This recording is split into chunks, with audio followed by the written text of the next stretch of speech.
Are we on? Oh, okay.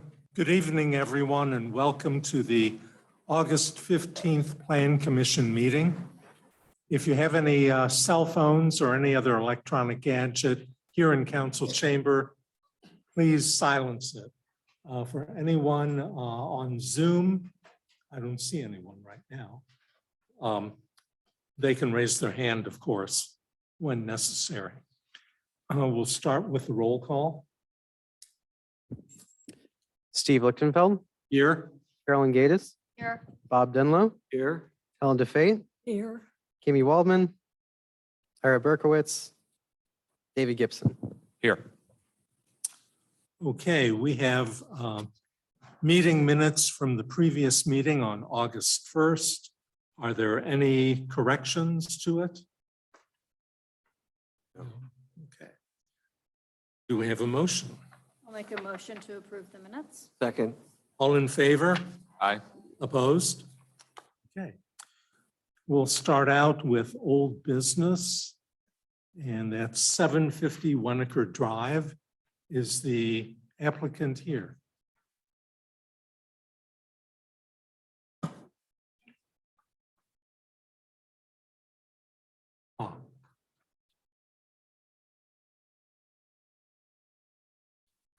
Okay, good evening, Mr. Zhang. Yes. We're going to begin with Yes. the staff report, and we'll get back with you in a minute.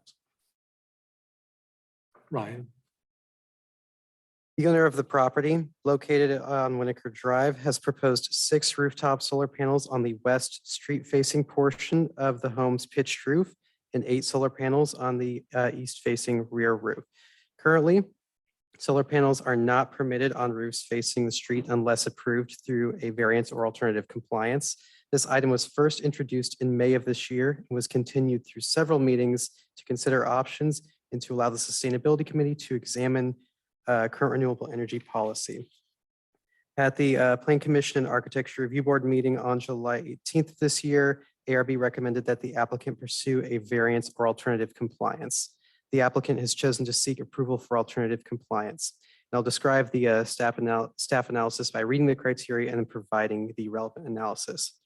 So the first criteria, the proposed alternative approach accomplishes the intent of these standards equally well or better than an approach which complies with the standards.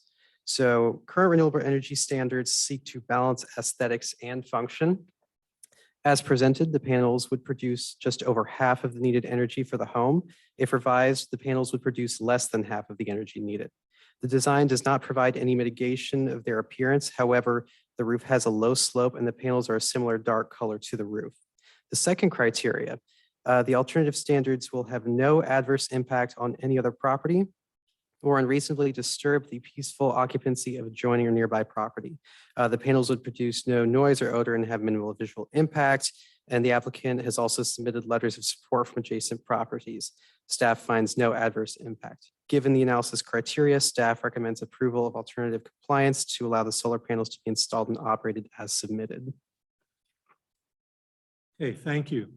Mr. Zhang, if you would unmute yourself, if you have any comments.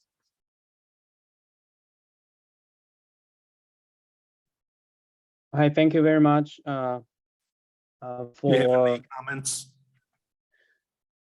Can you hear me okay?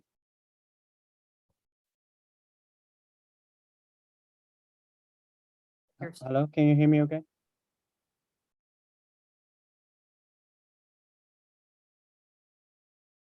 Sorry, I think my connection is very bad.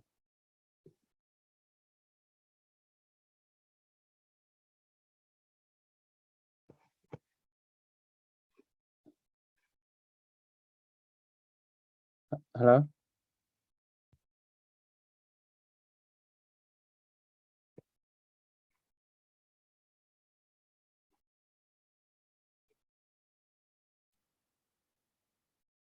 Sorry, I don't know if you can hear me, but no comments at this point.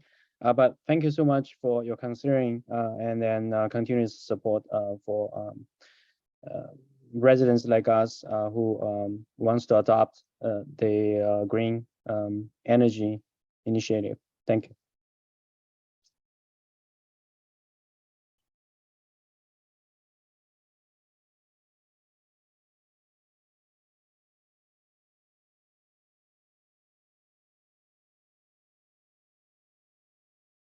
Well, Right in chat, maybe.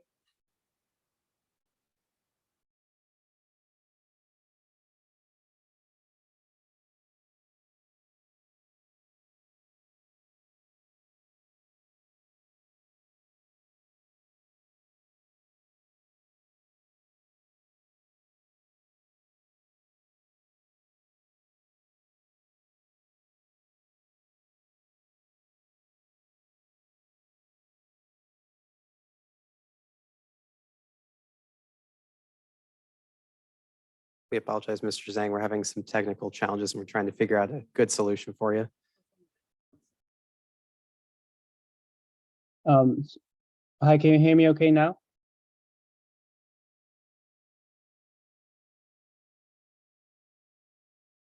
and see if Ira can talk, can speak.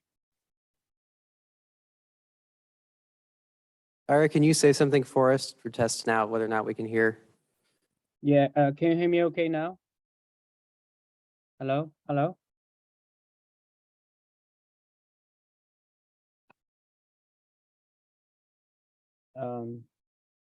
I'm just typing my comments, if you can still hear me. Ira, can you unmute and talk? For you? Yes, I'm doing that. I don't know if you can hear me or not.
Is correct. And I would be in favor of supporting it in this instance, but not to make it a rule for any other project coming up. But let's go through and see. Carolyn?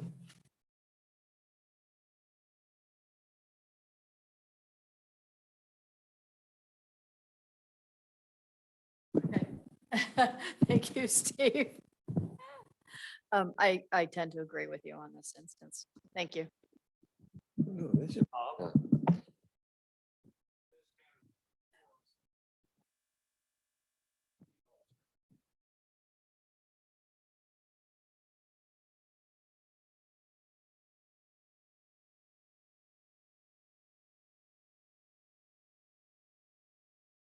Oh, now it was.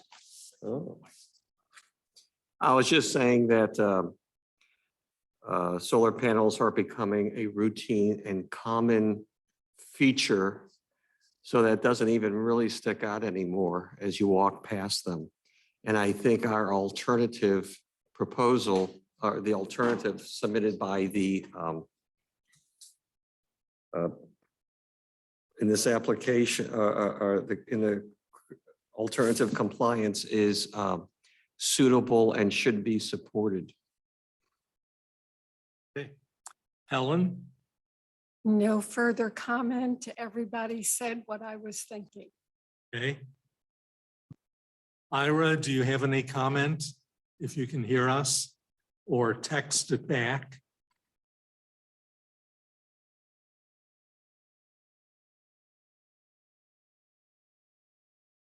Bill? Did I make a motion? We need to ask David. David? Mics are all hot again. Can we hear Ira though? No, Is he trying to talk? No, he's still on mute. He's on mute. If somebody could try to talk, either the applicant or Ira. okay, Ira, can you unmute? I can now. Can you hear me? Yes, Yay. good. Yay. Okay, great. Okay. Thank you. Ira, do you have any comment on the 750 Winokur proposal for alternative compliance? I just want to make sure I have the right one. That is not what they're looking for is it additional 59% or is that a different one? No, this is about the solar panels on the front-facing roof. Oh, I am totally in favor of them doing that. Yes. Okay, thank you. Are there any comments from the audience on 750 Winokur Drive? Any further comments from the board? No? Do we have a motion? I'll make a motion to approve as submitted. Second. All in favor? Aye. Opposed? Okay. Thank you, Mr. Zhang. You're still there. Okay. Good luck getting it hooked up now. Okay, we can go on to new business. The first item is 6464 Ellenwood Avenue. And is the applicant here?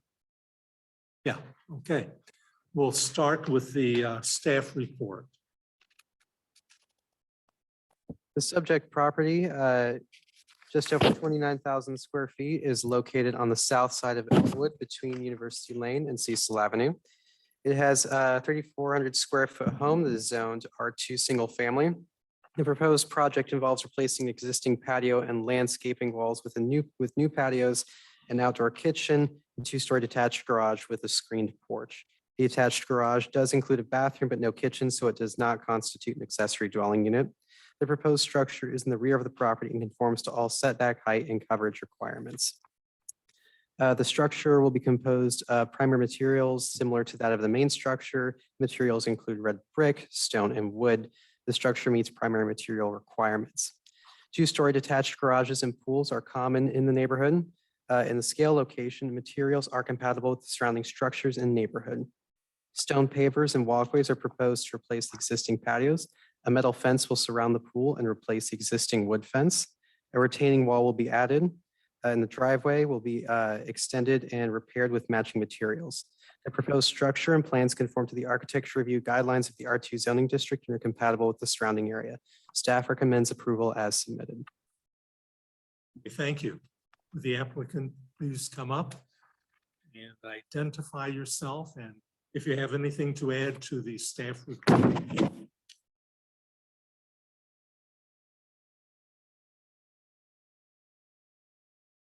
Can you just make sure the green light is on the microphone? There's a small. There we go. If I repeat, my name is Brian Smith, President of Gunn and Smith Architects. I do have a question, and that is about the retaining wall at the south side. I really couldn't figure out what the drop in elevation was there, and if there was any other reason for it. It's really a primary programmatic purpose of leveling out the backyard. There's an existing wooden fence that's, 6 feet tall between the neighbor to the south. That's being rebuilt. And so the retaining wall is hidden, basically, but it will allow them to level out some of the land that helps comfort the pool arrangement and the new development, basically. So it's a very beautiful aesthetic kind of idea, but it's not a visible thing at all. I don't know if I answered your question, but. You did, because I wasn't sure about the wood fence either, but it all goes together. Yeah. What about water drainage? Is it going to change in any way affecting the residents to the east, the west, or the south? I don't believe so. We're working with Vols Engineering, Eric Beetmeyer specifically, and that will all be developed, but I don't believe there's any issue with the drainage of the site. We're reconnecting the sewers and sanitary sewers and storm sewers to the existing, as far as I understand. But no, I don't think anything dramatically affects the drainage of the property. Certainly the retaining wall doesn't, so it's just mild contouring or changing of the grade just to build a garage and a pool. Well, the construction of the new garage and the pool is upping more impervious land. Yes. So I would recommend, since we don't have that updated proposed water drainage, if you would have the civil engineer submit that back to staff, assuming we approve this. That's obviously, it will be part of the process. This is not, yes, we'll do that. Thank you. Carol? Yeah, with putting in the new utilities, it says that you're going to be taking out some of the current driveway material and replacing it. What are you replacing it with?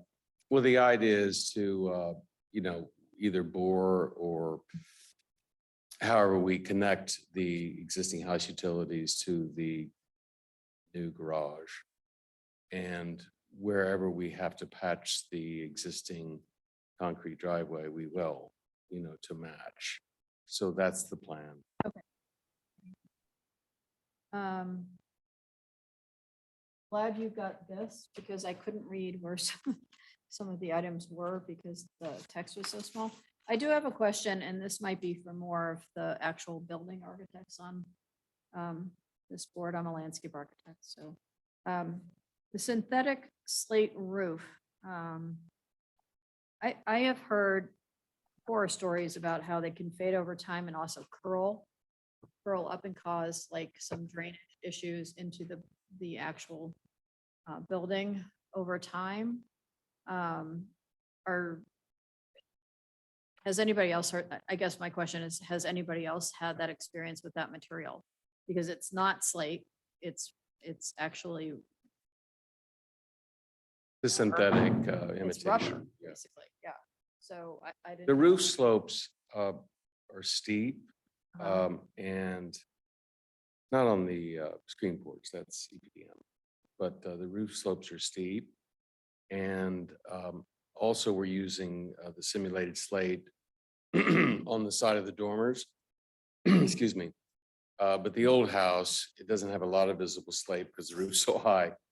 But there is slate on the side of the dormers, so we're just trying to simulate it. You know, it's an old house, but apart from trying to use another kind of material, Or slate itself. except, yeah, for slate itself. I mean, Okay, I was just yeah. asking because I've yeah. I've heard some.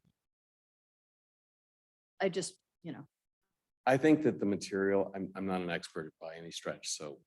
But I think the material product has improved over the years, but don't have a huge amount of experience with it, but if that's something, I know it's being used all over the country.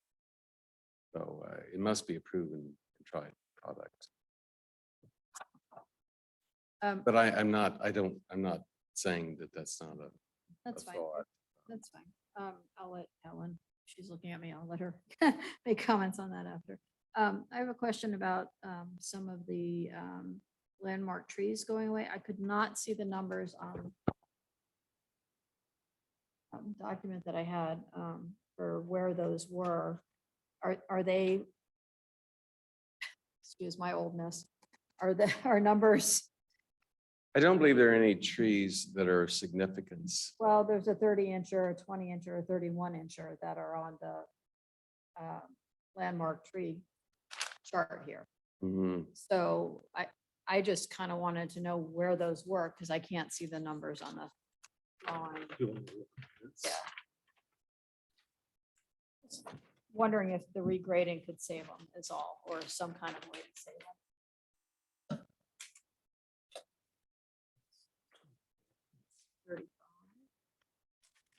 Wouldn't it be on the- No, it's they're right there. All the numbers.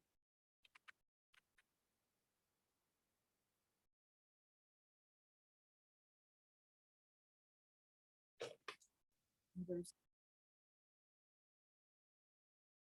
edge. Why are those getting removed? That answer offhand or you know, Not offhand, I'm sorry. Yeah, I don't. that's regraded. Okay. I would assume so, yeah. Okay.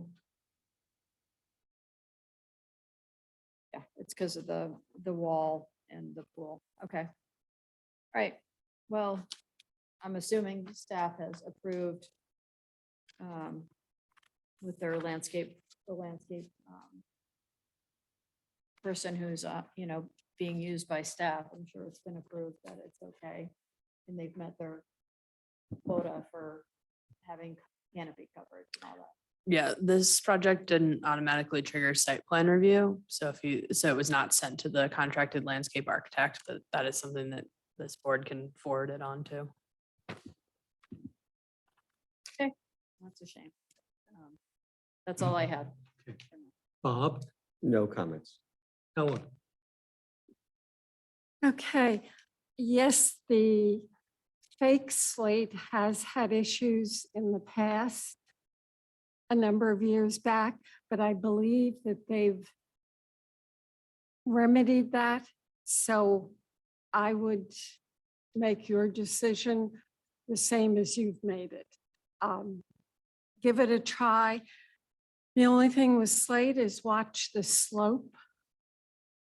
You know, that's the big key. And with any roof, it's the water, the snow getting back up underneath. But yeah, I would say maybe about 18, 15 years ago, I looked at the fake slate and it looks great, but what I was hearing was not good. And they've addressed that. So barring any other issues with it. No, I think the design looks great. I like it. You know, well done. Ira, comments?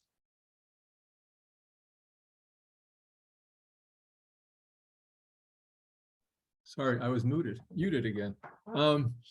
Yeah, just a couple of comments. I will reiterate from what's been said about the slate roofs.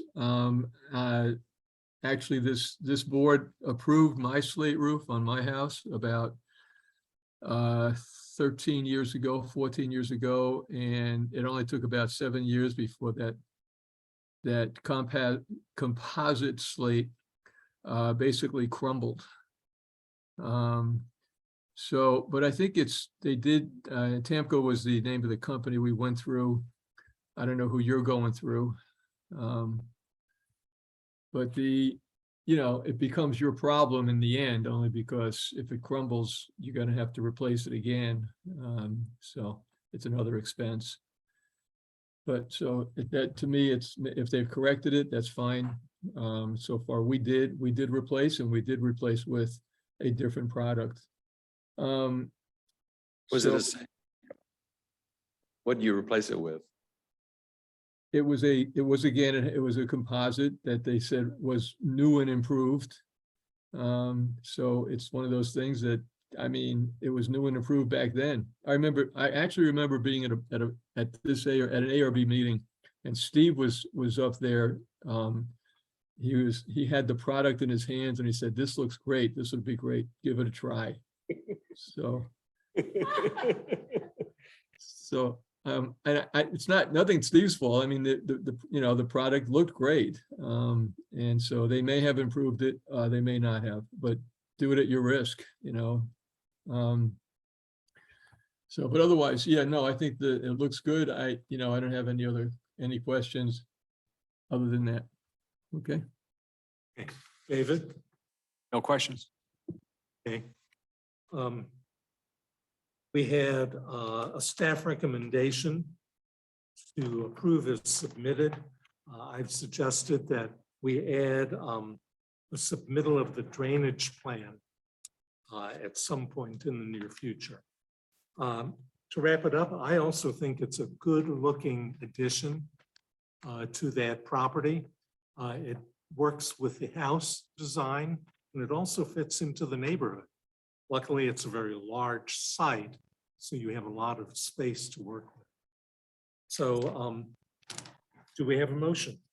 Yeah, I'll make a motion to approve with the recommendation that there be a submittal of a drainage stormwater plan to the city and then proceed. Second. All in favor? Aye. Aye. Okay. Real quick question, what is the timeline for submitting the drainage plan? Is there a critical time or? You submit it as part of your building permit package, and we'll review it then. Okay, very good. Thank you. Okay, thank you.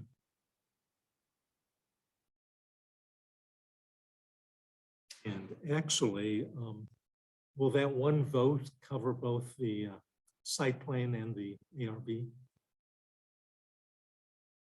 This item only is ARB. We have it listed twice. Oh, no, I'm sorry. Yeah. Okay, my fault. Okay, we'll go on to the next item, 8027 Forsyth. And start with the staff report.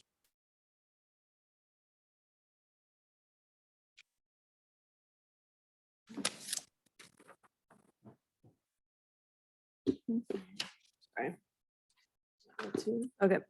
So the subject property is located on the north side of Forsyth Boulevard between North Brentwood Boulevard and North Merrimack, and has a zoning designation of PUD, planned unit development. On March 24th, 2020, the Board of Aldermen approved plans for just over a 960,000 square foot mixed use building, including a 14-story tower at the west and 16-story tower at the east end. The Architectural Review Board approved the materials and design of the building on March 2nd, 2020. The applicant is proposing revisions to the facade treatment at the southeast and southwest corners above the main entrances to each tower. The previously approved plans included backlit cut metal panels with an artistic design. The owners of both towers have completed the process of selecting public art pieces for the tower entrances as required by the PUD. As the art selection process unfolded and the final design of the interior of the parking garage was completed, the facade treatment at the corners was reevaluated. The applicant is now proposing to install a pattern of backlit glass panels at each corner. The proposed glass facade will provide a unique appearance at the corners, but will direct attention towards the art pieces rather than compete with them. The applicant is proposing to use a sandblasting technique to add texture to the glass and create a patterned appearance inspired by the garage screening fins. The glass feature will be backlit with LED lights to provide additional variation in the appearance. The lighting is intended to highlight the pattern of the glass that would not otherwise be expressed at night with soft lighting. The lighting can be programmed to change pattern and color. The original corner features aligned with the columns at both ends. The corner feature has been shortened slightly along the east facade and the west facade. This change is partially due to the layout of the garage and need to recapture some of this corner space for interior function.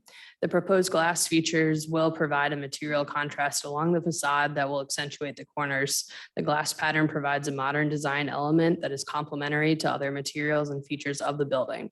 While the corner proposed will not be as artistic as the cut metal design originally approved, it will likely result in a similar impact.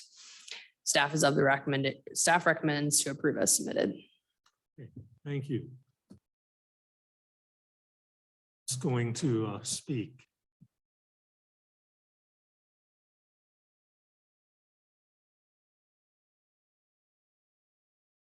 Our team. Okay, tell us who and you are, Scott.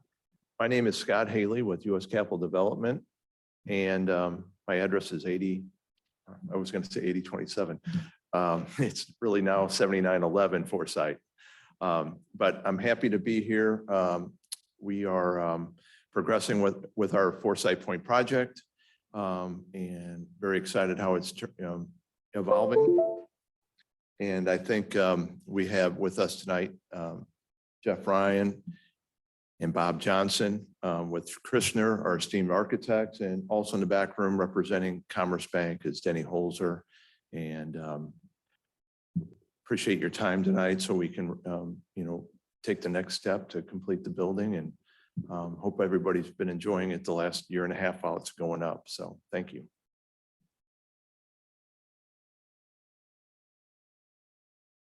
Okay, great. You can. Good evening, everybody. Jeff Ryan with Krishner Architects. Let's see. Test my glasses here.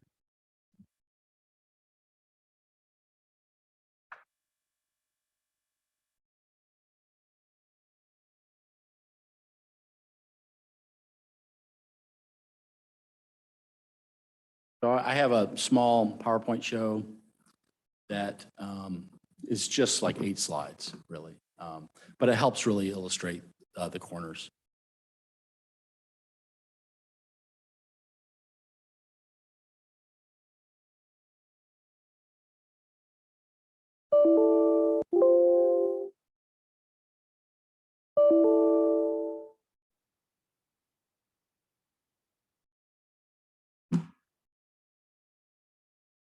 Well, I sent a PDF earlier just in case this happened.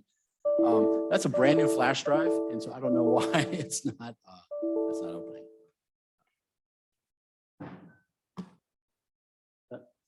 It says it can't read the flash drive, basically. That happened once before when I presented to the ARB. It's security. Oh, is it? Something happens with, yeah, so PDFs. There you go. It is not letting me get out of this. I'll try.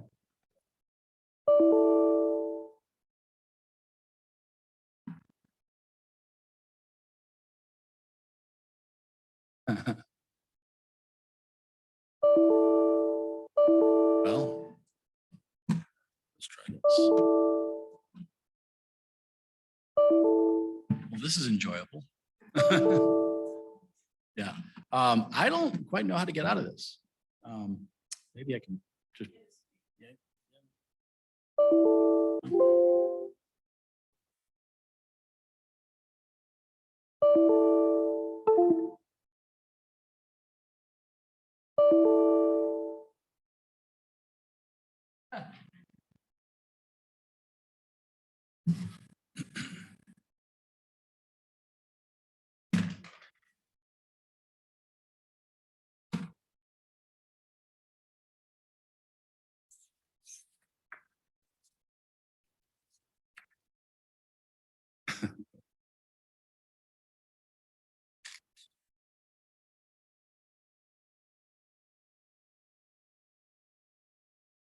That is, this is a mock-up. So it shows the material quality of the glass. And one of the things we'll talk about in the show is that we mocked up both a clear glass and a low iron glass. The client said to go with low iron glass, so we don't have green in the glass. So you can kind of see it there. It's a sandblasted glass, and it's sandblasted in 2 different densities. We had designed it around an acid etch glass, but with procurement issues these days, we could not get acid etch glass procured for this project. So we ended up sandblasting it instead. But what it will do is it will diffuse the light in the chamber, and will make it more volumetric.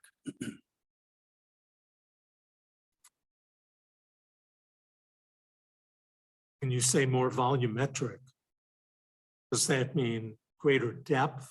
Yeah, the chamber or the corner is 4 feet deep and about 16 feet wide. And so the light is about 4 feet behind the glass.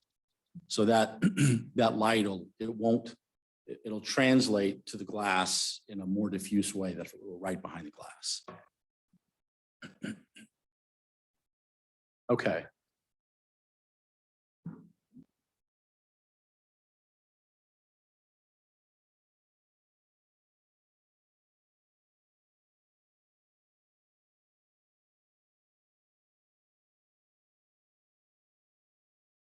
Okay. Okay. Yeah. Yeah. Next slide, please.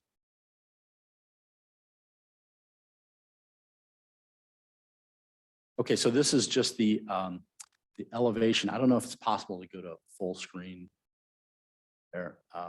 So that's the elevation as it is today. It's I would say extremely close to what you saw in March of 20. The garage screen, as you've probably seen, is basically installed. It's 99% installed, except for where the tower cranes are. And if you remember, the garage screen is dynamic, so the colors change, the apertures change as you move around it.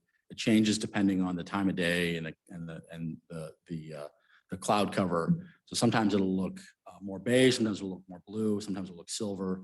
So we wanted the art corners and it's continuous around the podium of the tower.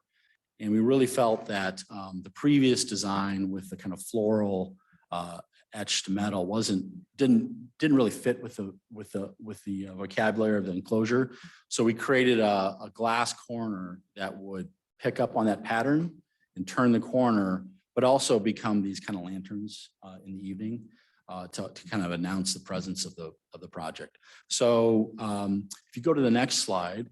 There's two, and this is what you saw last time. So you saw this kind of metal etched corner, and you would just see through it, and it had a kind of a floral pattern to it. And you can see it up close to the left and far away to the right on the commerce side. If you go to the next slide, please. Yeah, so this is what a rendering, not a photograph, a rendering of this project during the day. And you can see it's a glass that turns the corner. It has a pattern in it like the garage screens, and that glass is made up, the pattern is made up of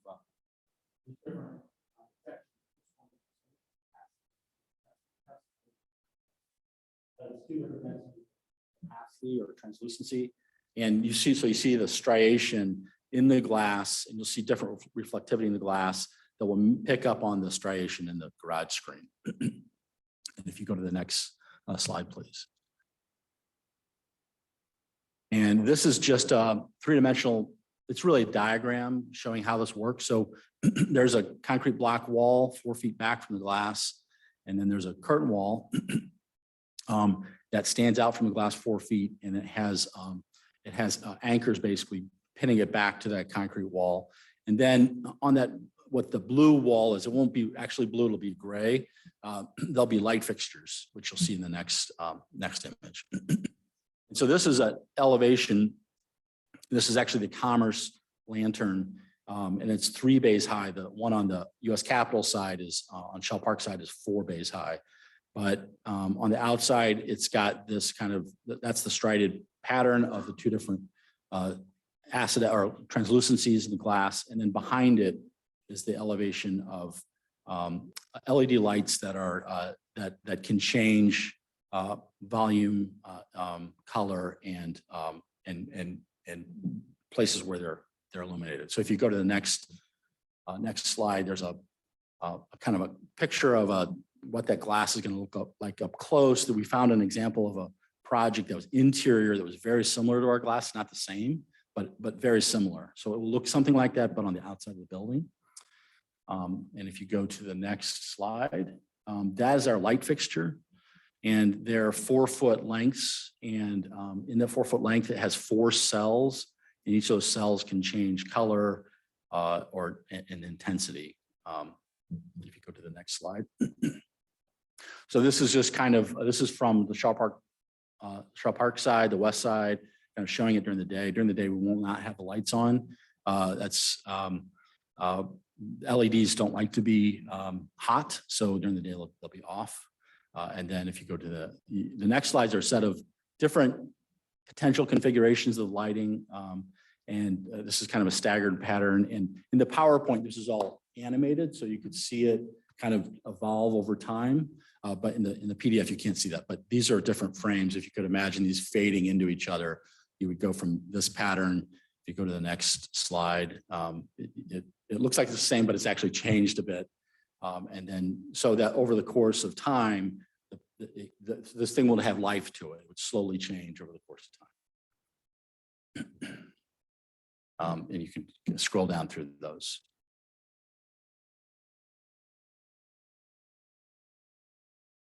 And then this, I think that I have one more slide here. Is there one more? No, okay. That's the presentation, so I'll take any questions. Okay. I'm glad we were able to see it and everyone else can see it also. I really like the change. I initially liked the original proposal from 2 years ago or whenever. And what I liked about it was you would notice it both in the daylight and at night.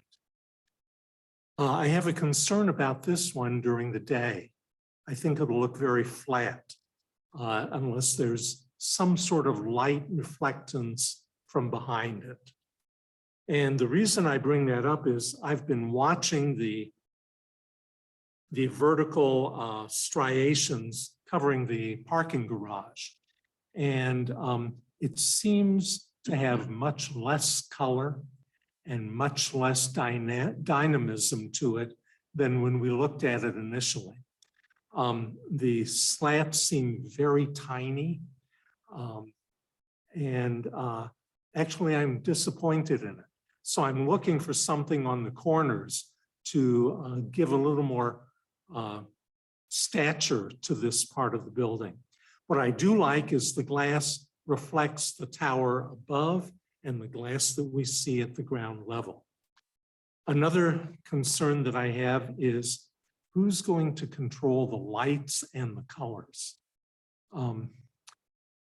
The fountain diagonally across the street at times has colors put into it. I'm not really in favor of having a bunch of flashing colors on this building.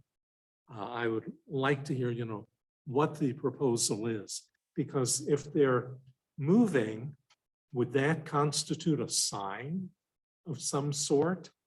And then I think we have some regulations on it. So I think we need a little more information on that.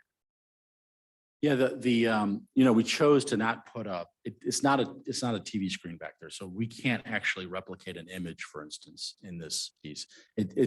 We intentionally made it the density low enough that you can only be abstract with it, for instance. So if you wanted to have an image of or a letter in there, you wouldn't be able to do it. There's just that. Those are all the lights turned on at once.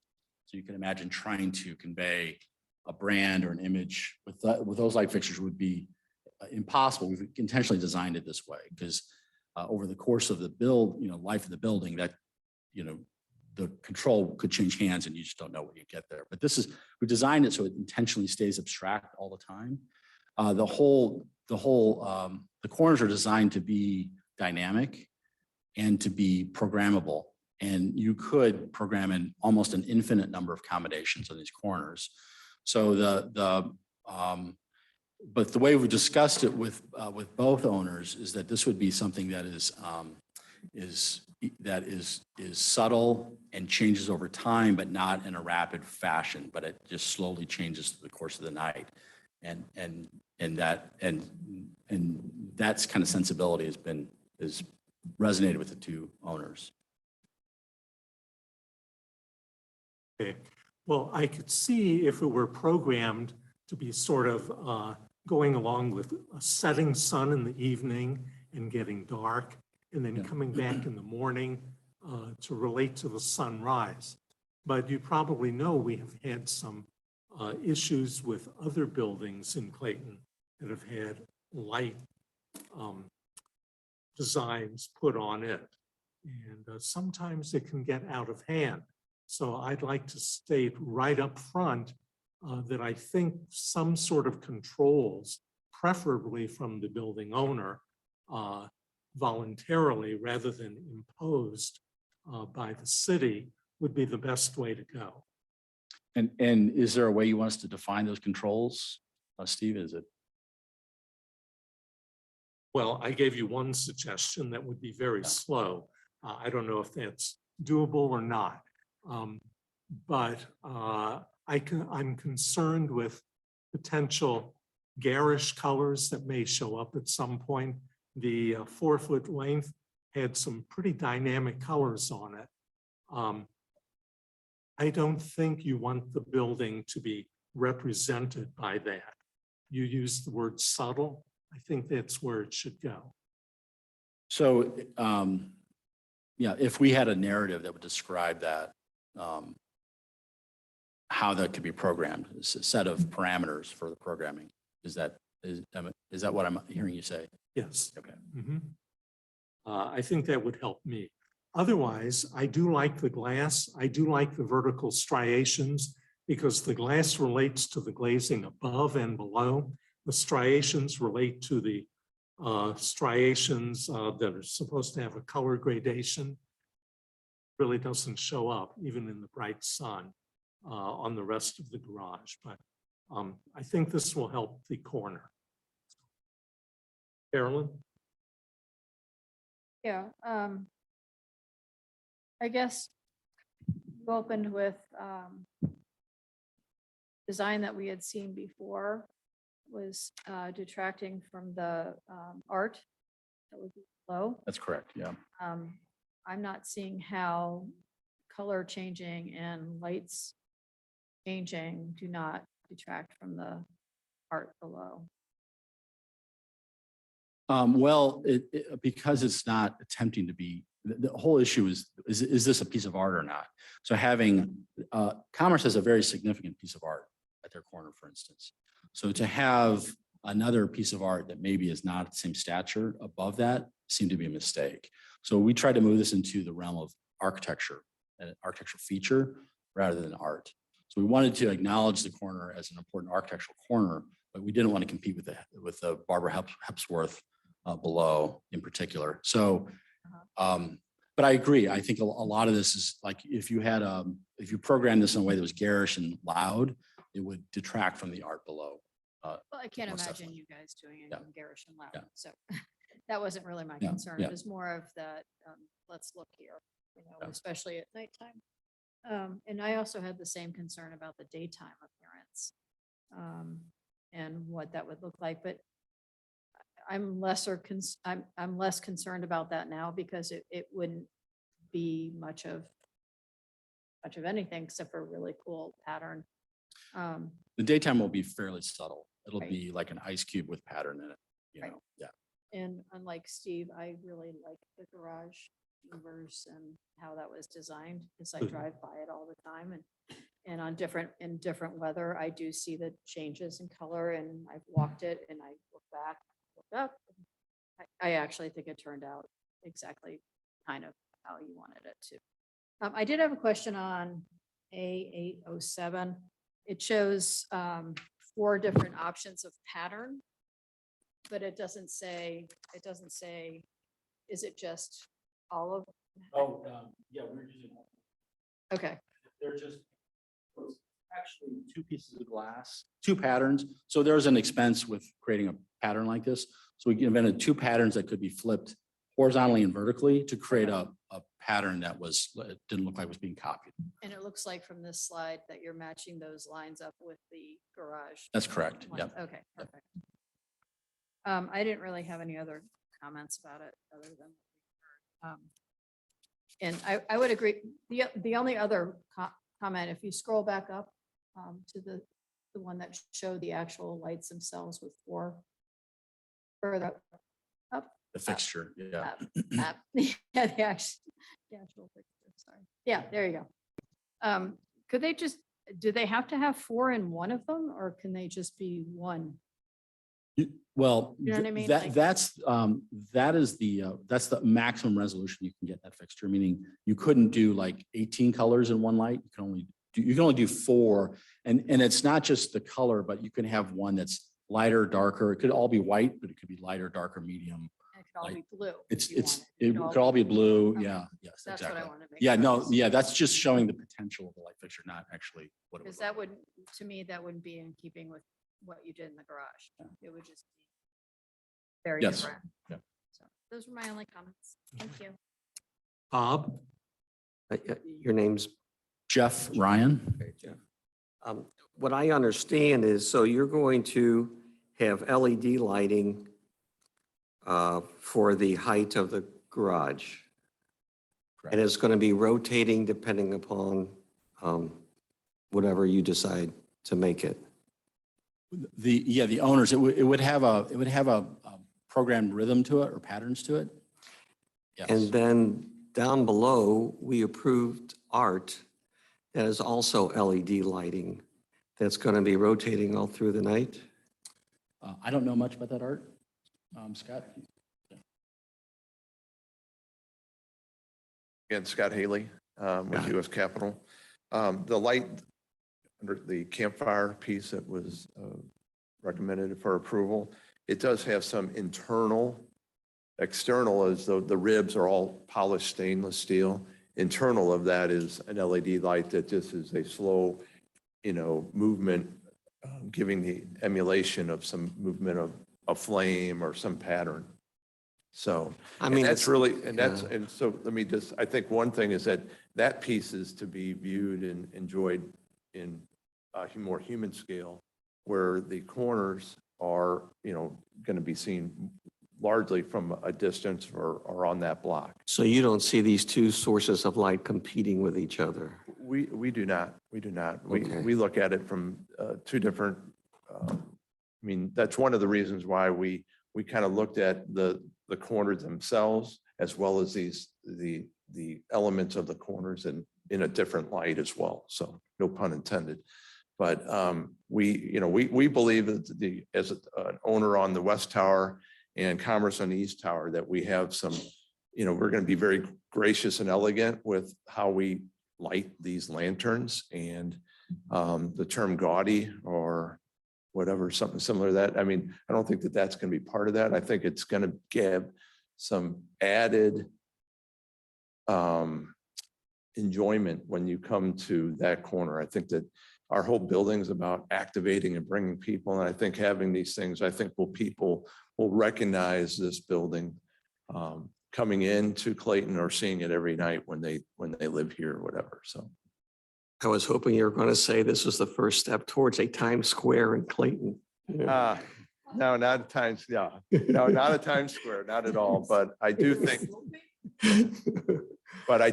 it will, we all believe it's certain, our team and the owners think that this will be an enhancement to both towers and give some vitality, but in a very elegant and gracious way, in a controlled fashion, which both Commerce and 8027 Foresight Point will be working towards that. We're not going to, we like the flexibility, and I think we're going to be able to control it in a way that it's going to be appreciated in the community. Thank you. Like Steve, just one of my concerns, I'll just say this, I hate to think an adjoining property owner with a restaurant with outside seating is going to complain that this has turned into basically a very loud sort of searchlight in the area. So you keep saying settle, you keep saying it's going to fit in at night. I just hope you're right, that's all. Well, the light doesn't have enough power to it to actually project through it like a flashlight, right? It'll just light up the glass. But again, the intention is for it to be a subtle changing lantern. I just keep thinking about Times Square, that's all. I don't know. Okay. Ellen?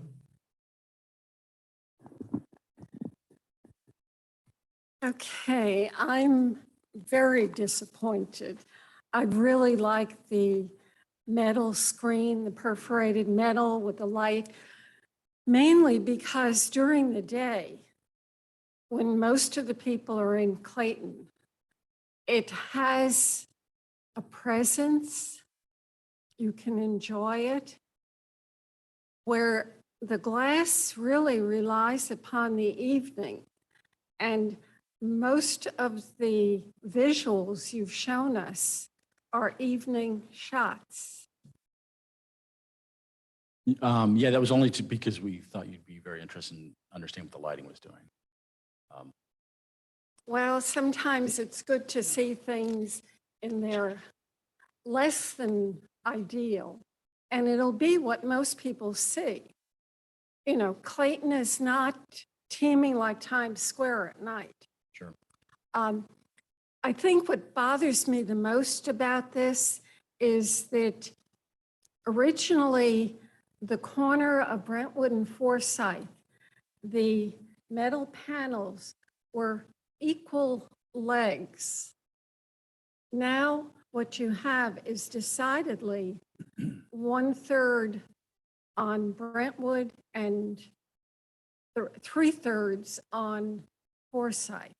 So it really, the opportunity for reinforcing that corner, that one being the important one because it's diagonally across from Shaw Park. And you look at the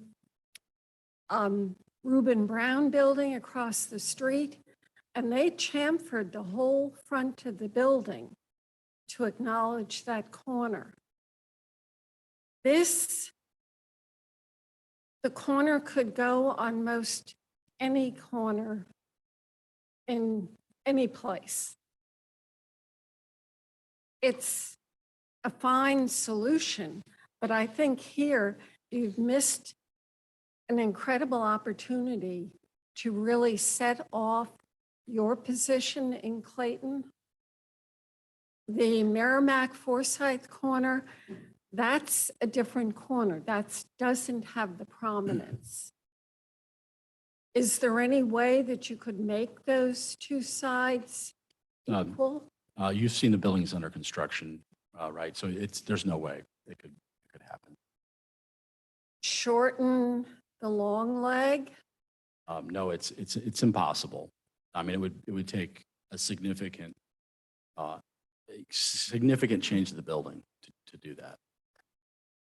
It's really a shame because you've got an almost square bay. The bay doesn't, I couldn't read the dimensions if they were on here. It's slightly longer along Forsyth than it is along Brentwood. That is correct, and that was very intentional. That was our design opinion that was a better design. As you know, that the Forsyth elevation is much longer than the Brentwood elevation, so it's a proportional response. It also is that on the Commerce side, that's the elevation that faces Commerce Bank, so it had some meaning there that that corner was facing the original Commerce Tower. But we don't think that the fact that it's not equal on the corner takes away from the fact that you're marking the corner as being important. I still find it I think- bothersome yeah. that you've created this wonderful two-story space. You've got a sculpture with LED lights, an enhanced sculpture, and then what you're taking my eye either up or down, depending on how I initially look, is off center. Now, the original, what we saw on March 2nd, that the bay is not perfectly square, but the architect pulled the paneling over to give the impression of two just about equal legs of the artwork. Yeah, I think one of the things that's missing in this elevation is you're not seeing is that the corner of the tower itself has got planters up Right. it, right? But they're not equal. Right. They're not, it's not 15 feet in one direction, 15 feet in the other. It's actually, it's asymmetrical, just like this piece. So the intent was for this piece to connect to those planters. Then Right. I wouldn't draw attention to it by doing programmable lights. I share Steve's concern that along the condos along Parkside, Topton, and Brighton will see that corner constantly. And I see the blue bands from my windows every night. And it's not attractive, You're talking about the Centene Tower. right? Yeah. Yeah. And they're supposedly reduced in brightness, but they're awfully potent. So I would downplay, leave the glass. If you light it from behind, just basic light, no colors, and don't compete with the sculpture below. Right, and that was our intention for moving away from the metal sculpture above, was to not compete with the art below. So I think we're totally in alignment with you on that. To make this a back. Yeah.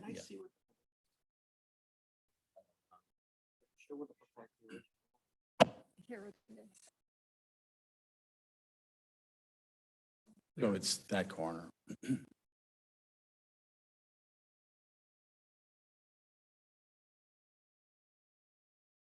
Jeff, let me jump in. Sure. You may have to refresh my memory, but when the artwork on both corners separately went through the PAAC, the Public Art Advisory Committee, were they aware of what was going on above it? Did they look at the entire composite of the sculpture and the glazing above it? I don't know the answer to that question, but maybe somebody here does. The PAAC, when we went through that group, we actually had the renderings that's included what you see is before you tonight. So the items, the imagery that's being presented tonight has been designed probably 15 months ago and was used as the baseline for both art pieces when it was presented, at least for the campfire, and I'm certain it was when they went with the commerce piece as well. So we were focused on that piece. It was set, it was set, shown in its context, not, from a distance as well as close up. And it was not utilizing the piece that, the piece that was to the right or to the left here. When we were here 2 years ago or more, it wasn't a unanimous decision on that. There was a lot of people that on the board and others and even internally here with the commerce ownership, our ownership, and even our design team. And we went through a lot of iterations to get to this point tonight. And so, but from your context, the Public Arts Advisory Committee looked at it in totality with the current elevations and renderings. Well, I certainly take your word for it. However, I don't recall in their recommendation that there was any mention of anything above the sculpture. They only reviewed the sculpture itself. Scott's referring to the renderings that showed the sculpture. that they presented to to the pack had the glazing at the corner, which is part of what triggered the conversation between staff and them to come back before the board here for revisions to that piece. However, the pack only makes a ruling related to that sculpture itself. Well, where we are right now, it seems like we have two pieces of art on each corner. We have a sculpture that the PAAC approved and eventually came to us. And now we're dealing with another one above it. So I have that concern. Not sure if it needs to go back to them or not. I mean, these pieces that are on, these elements on the building are not in the purview of the Public Arts Advisory Committee. I think in our PUD ordinance, it was the two sculptures at the entry plazas was the requirement to get before those committees. And I'll let Anand speak to that. Right, yes, the ordinance approving the PUD zoning specifically referred to sculpture pieces at the entryways. The original approval of the cut piece is artistic in nature, but was not a part of the actual art required to be in conformance with the PUD. Those were the sculpture pieces that have gone before the pack. So this piece itself does, or the treatment of the corner, the lighting, the glazing, whether it's this metal, does not have to go to the pack for approval.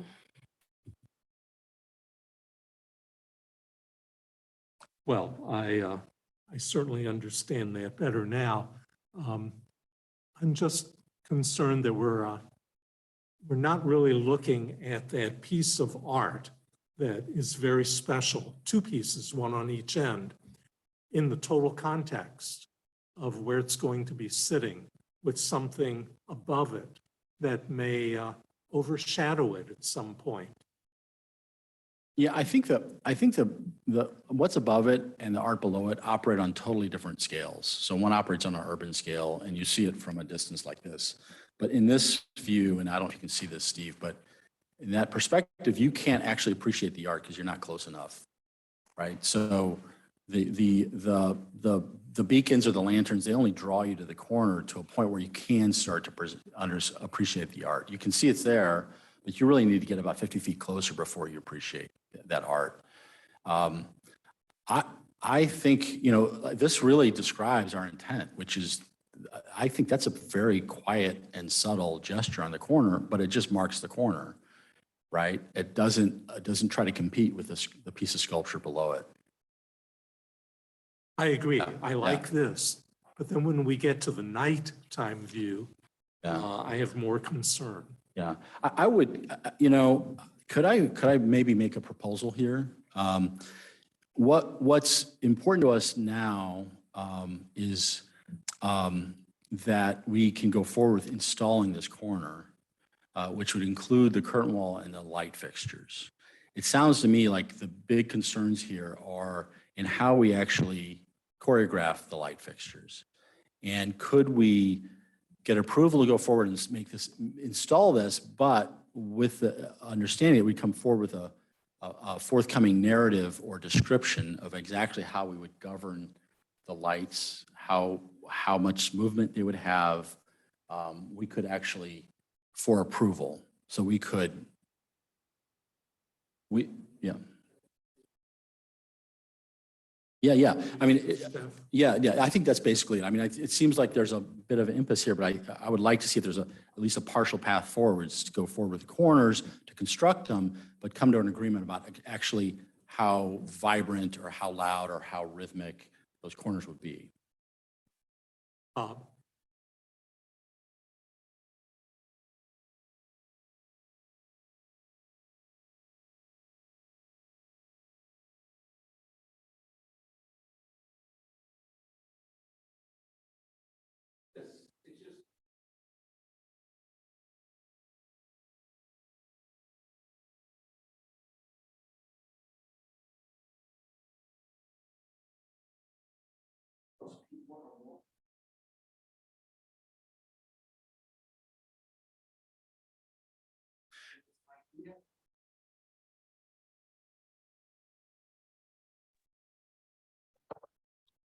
If you guys are speaking to each other, I cannot hear you.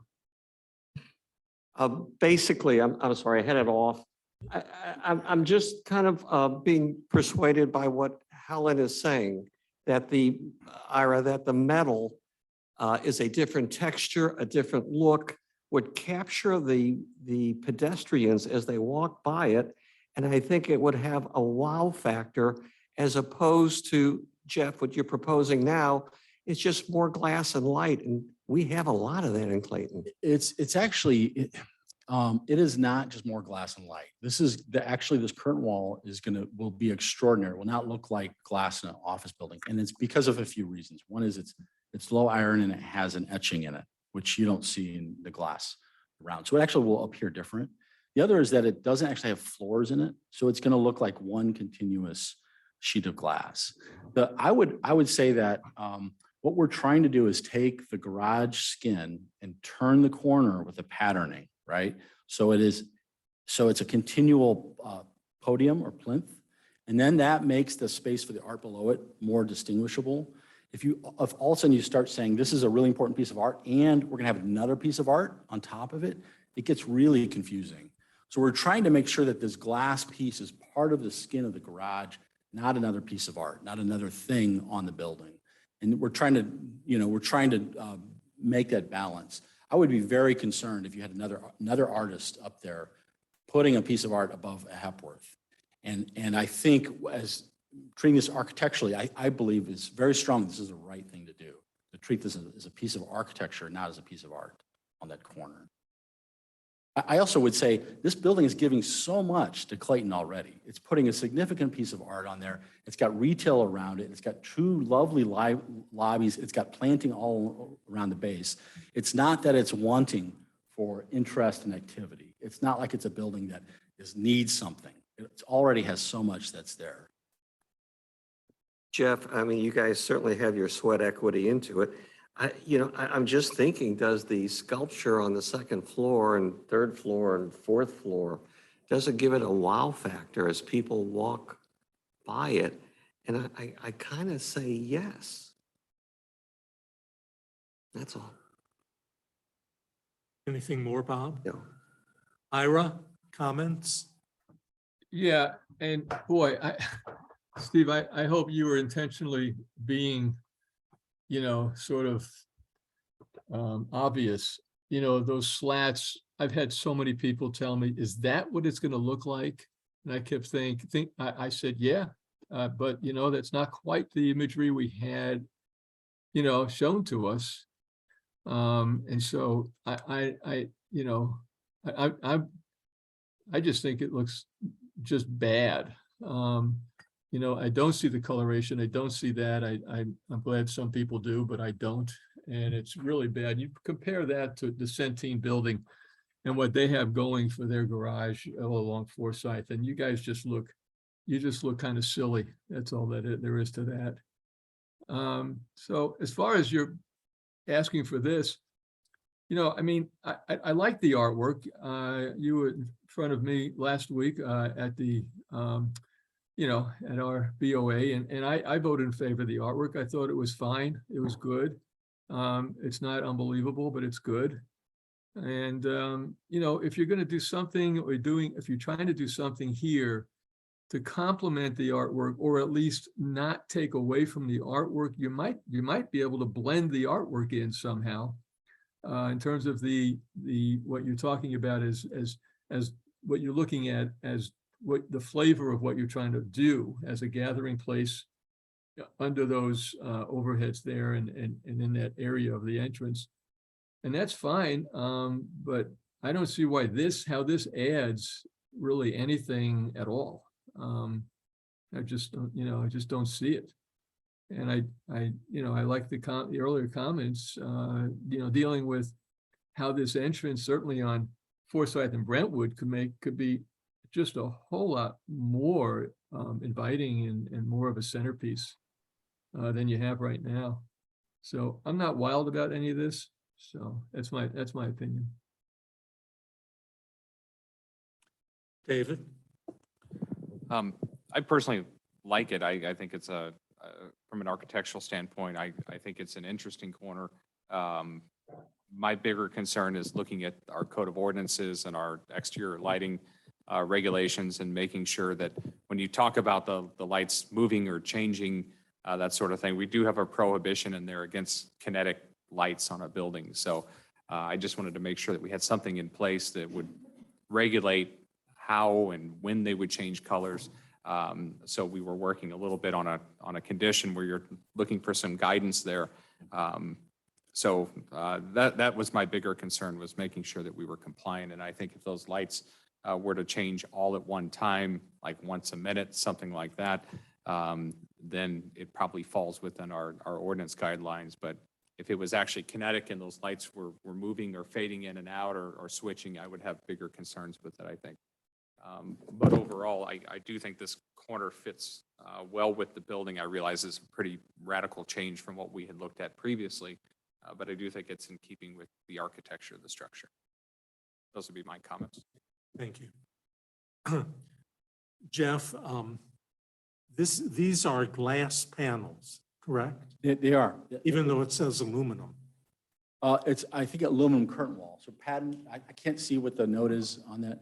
It should say pattern translucent glass and aluminum curtain wall system. In So, aluminum so curtain wall system. the verticals Okay. are aluminum, Thank you. but the panels are glass, yeah. Following up on David, I could really see maybe no light at all at night, or just a very simple glow without the lines in it. I really think it needs to be made more subtle. I think Helen had a very, very valid concern that this building sits on a half block, and yet the glazing, what we're looking at tonight, really only faces south, and the east and the west, they're just sort of left over. Let's open it up and see if there are any other comments in the audience. Scott? Just one point. I mean, it is a little disheartening to hear that, you know, what we've done is silly and not very well appreciated. I'm sure, as I mentioned earlier, both ownership groups, our design teams, you know, we vetted a lot of different things, and I think they'd be extremely disappointed to hear that our building, at least the skin and some other parts, are not taken very seriously.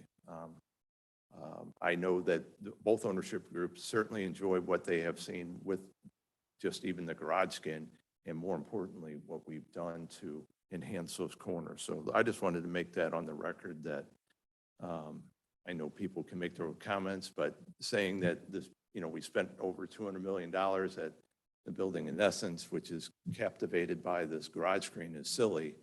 I know everybody has their opinion, but for whatever reason, it doesn't resonate very well. So thank you. I would like to say something about that, actually. I had already said that I really do like, I want to call it the skin on the garage. I think it does change. It's not exactly like a rendering, but nothing ever really truly is. I don't think it was the purview of the architects to come up with an etched stainless steel anything on the edges of the buildings. They happened to, and now they're sort of stuck with that and trying to present something else to us that they believe is more in keeping with the building itself and not detracting from the structure below. I think what we're having a major issue, more of an issue with here, is it not wrapping the corner as much as it did before. So it was a continuous motion the whole way up. And the idea of any kind of changing lights and things like that. I happen to like it. I am a little bit concerned about what happens in the daytime. But nothing really has to happen in the daytime, in my opinion. I think just at night, like David said, we have to be careful that we're not doing something that's going to cause traffic issues or residence issues or any kind of, anything that's visibly like visible noise that's going to offend some people. But just as you're showing this right here, I think that is quite lovely. So, but As I indicated before, Jeff, I like the glass. I think it has a very good connection to the towers above and to the glazing at the ground floor level. I have a concern that Helen brought up that it does not equally wrap the corner. But the lighting really bothers me. But you said before, maybe we could make a proposal. I believe you started it. You were looking to be able to install it.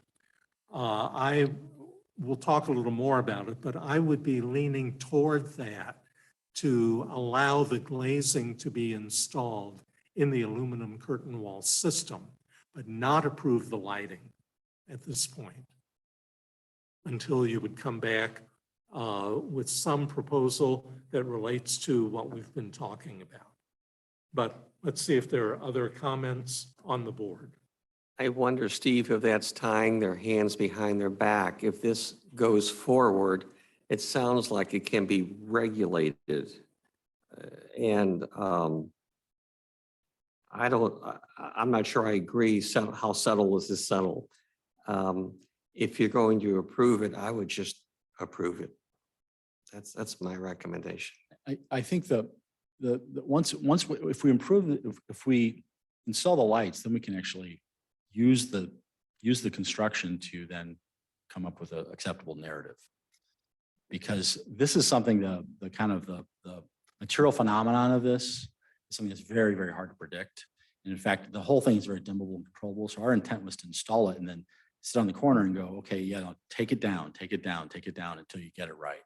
So that would be a benefit of installing the lights now, is that we could make a proposal and we could connect it to the controls of the light.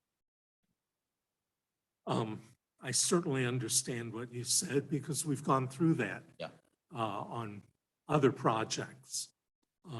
Helen, did you have any further comment? Ira?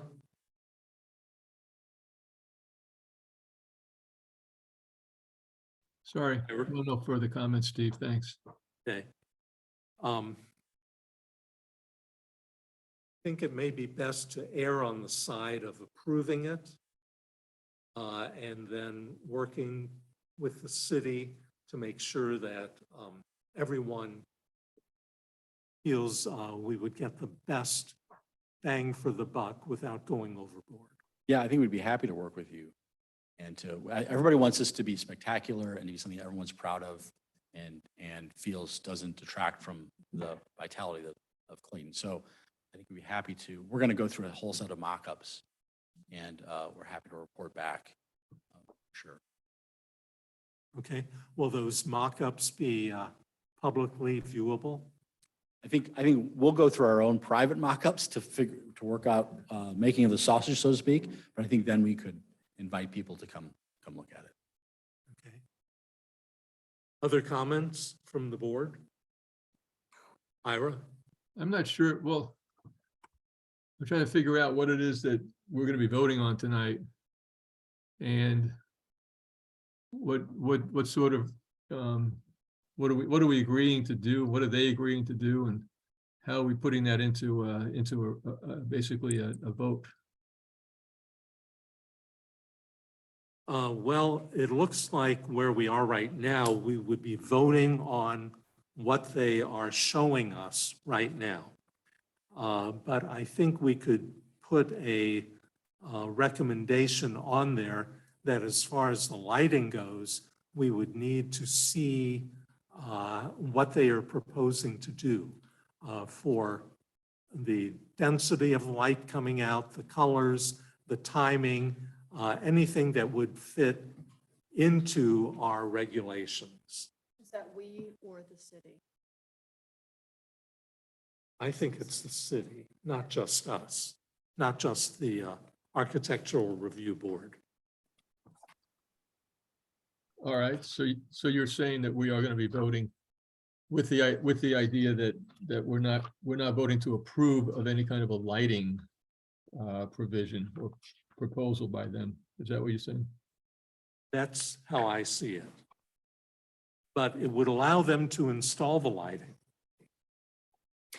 Mr. Chairman, may I suggest that we at least pass a condition that would set a minimum standard for the lighting, and then in addition require them to come back to the city with an architectural lighting plan. And that minimum condition would be, and it might affect how they install it, is the lighting shall not produce kinetic scenes, effects, or chasing patterns, and the programmed rhythms of the overall lighting shall not produce changes in light, intensity, or color more often than once per minute.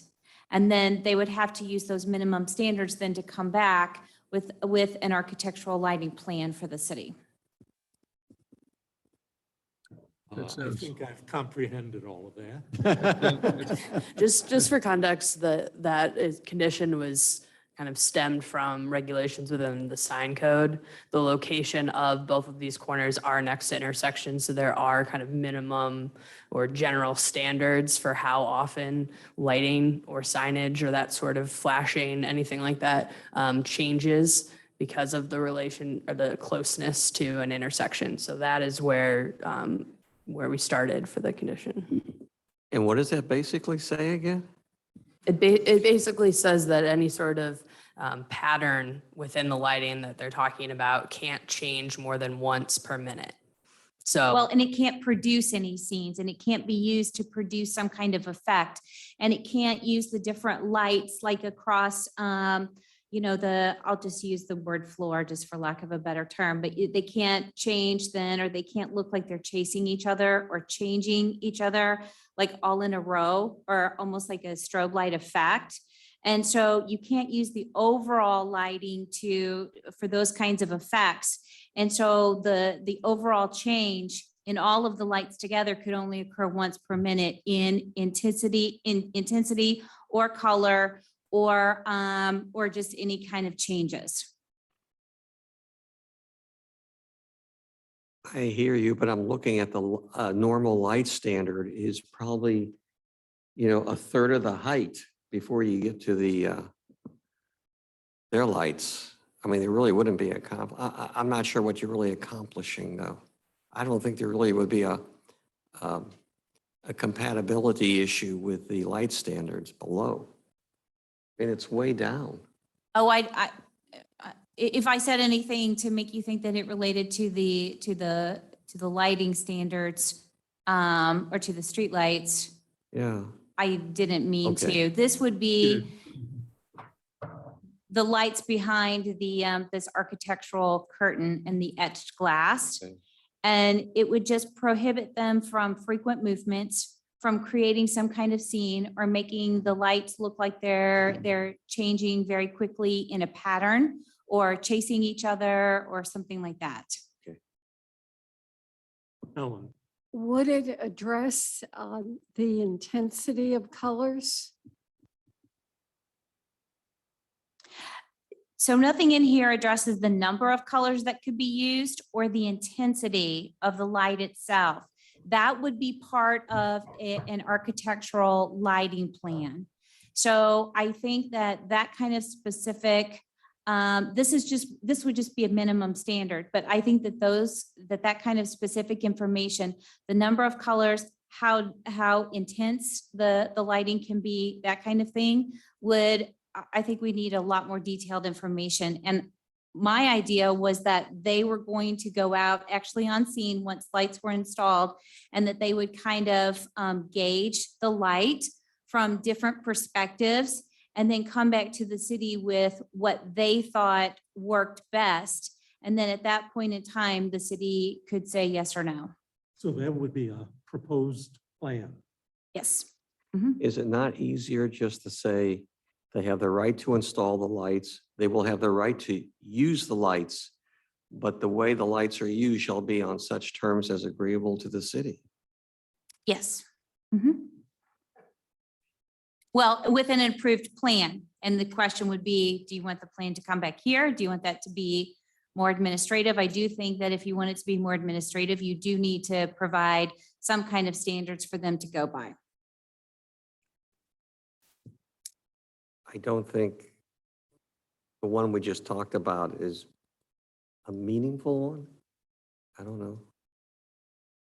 I'm not sure it substantively really addresses the issue. That's all. I'm trying to help you guys to Yeah. move forward, Yeah. but we want to have some voice. That's really all we're saying. I think Helen's issues and Steve's issues and Carolyn's issues about the intensity and how it looks. I mean, I'm a Times Square guy. I love it, but I'm sure I'm in the minority here. And, but it's got to be agreeable to the city and allow you guys to achieve what you really want to achieve at the same time. I think there's a commonality there. Well, what I think I've gotten from what council has proposed is that you could go ahead with the lighting, but you would need to come back either for administrative or for the board approval. I would recommend that maybe it come back to the entire board for approval once you have looked at it, because I think it's a very substantial range that we could be looking at, from very subtle to Times Square. And it's probably somewhere in there.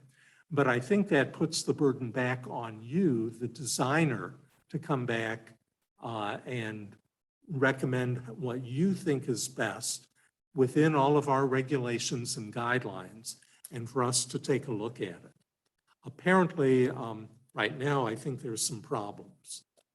But I think the proposal that was read would allow you to proceed with only having to come back for the actual lighting itself. Yeah, I think that sounds like a great path forward. I also think the language I heard in the code is also a good baseline for us. Even if you don't include that today, it's good for us to know that. And I certainly know we can work with that as a foundation to what we propose going forward.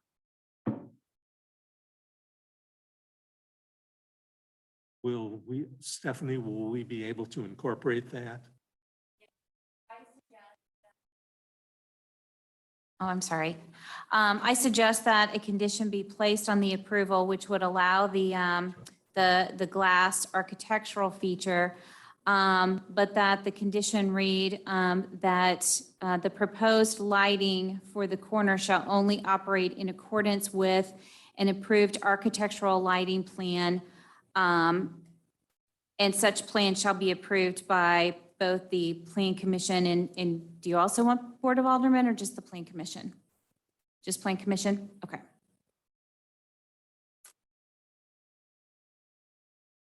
I'm comfortable with that. Are you? Yes, are you good with that? Can What that about be a the other- motion? Can that be a motion? Yes. Yes. Did you just make the motion, Ira? I did make the motion, if that was the motion. I'm incorporating what she just said as my motion. I'll second. Okay, thank you. All in favor? Aye. Aye. Opposed? Okay, Thank you. I think we made it. Thank you for working with us. We'll see you again.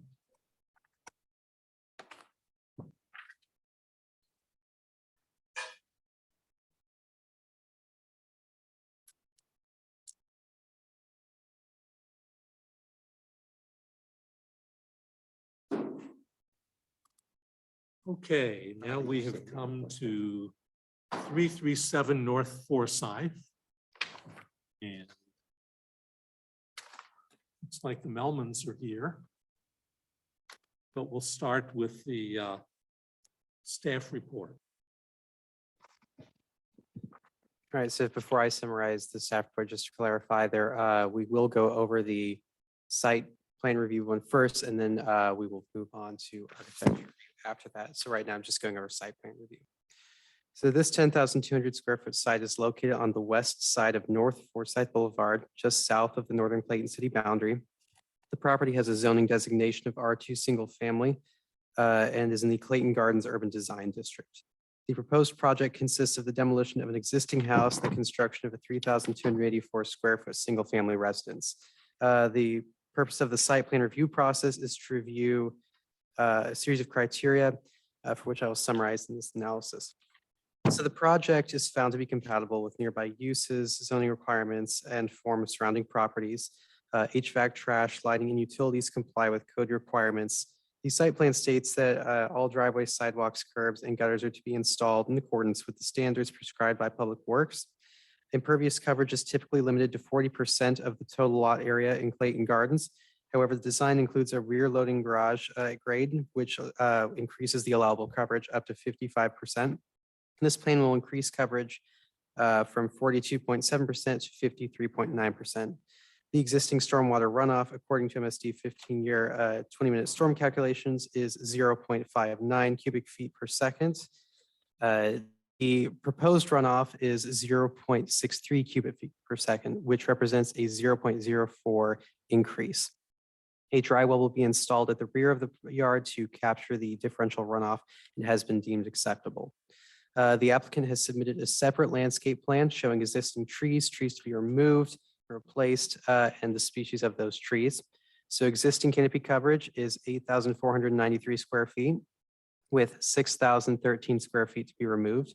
The plan proposes adding 5,250 square feet of canopy coverage, which is 558 square feet more than what is required for replacement, and 35.7% of those trees will be native. In addition to these criteria, a series of objectives has been included in the staff report for the board to consider when making their decision.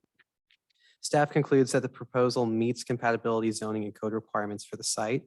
Staff recommends approval with the following conditions. And so just to clarify before this first condition, one of our reviewers did not get back in time. So it was agreed with the applicants that a condition of the approval would be that they're going to address this reviewer's comments. And that reads, the applicant shall address outstanding comments from the city's contracted SWIP reviewer prior to the issuance of construction permits. Continuing with the conditions, the tree protection fencing shown on the demolition and SWIP shall be revised based on the comments from the city's contracted landscape reviewer to remove grading and construction operations from within the tree protection zone of street trees. The third, to ensure the future maintenance of and operation of the dry well, the applicant shall record the approved site plan with St. Louis County and submit proof of recording to the city prior to issuance of the building permit. Staff recommends to approve with those conditions. Okay, thank you.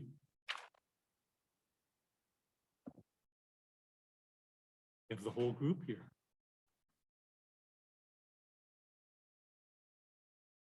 Evening, I'm Lauren Strutman. It's really nice to see everyone in person again. And I'm here with David Bowles and Scott and Blair Millman are here, the developers.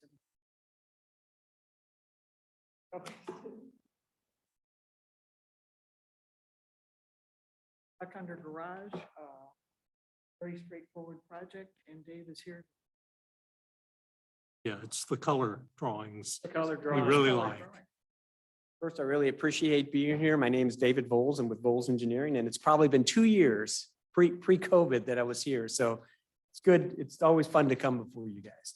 So I always like to do this where you can see the existing and the proposed drainage, because I know that's always a concern for everyone. And so this red area, this is the existing condition, and the red area is draining to the back of the lot, and the blue area is draining towards Forsyth. And so you can see the existing condition, and then the proposed condition, I can tell you first off that there's less water going to every property owner on all sides. So that's always the goal of what we're doing here. But the blue area is still headed towards Forsyth, and you can see that it's much smaller. The red area is draining towards the back, and it's sheet flowing off here, and it's actually reduced by about 1/3. So currently I think there's 0.45 CFS, and it's going to be reduced to 0.3 CFS. And the way that reduction is achieved is the entire home area, the roof, is going to be piped around and then go into the dry well right here. So that is a dry well that will store basically the differential runoff there and reduce the amount that we're sheet flowing off. The other thing I'd like to point out is now since it's a rear entry tuck under garage here, this is pavement here now, and in order to prevent drainage from from speeding up or accelerating there. We're actually proposing to put some type of cobblestone along this back right here, just to slow the water down, even though there's significantly less water, that'll slow any water that leaves the site. I don't think that was on the landscape plan, but it should have been, and we're showing it on the site plan. So with that, I'd be happy to answer any questions. Well, the main thing is you're not putting any more water onto any of the adjacent properties. Have the, yeah, okay. The adjacent properties were notified of this. Right. When I see the dry well and now hearing how it's being piped to it for the roof structure, I feel pretty good about that. So you want to go on with the rest of the site plan, or is that about it? Have a detailed landscape plan. Right. Well, I'm sure Carolyn will have a comment on that. I feel comfortable with the drainage, but everyone else can certainly pipe in on that. But let's move on with Carolyn. Actually, I didn't have that much, but I had a question on C5. Asphalt pavement excavation repair detail. Where is that? And where is that? I didn't think we had asphalt pavement.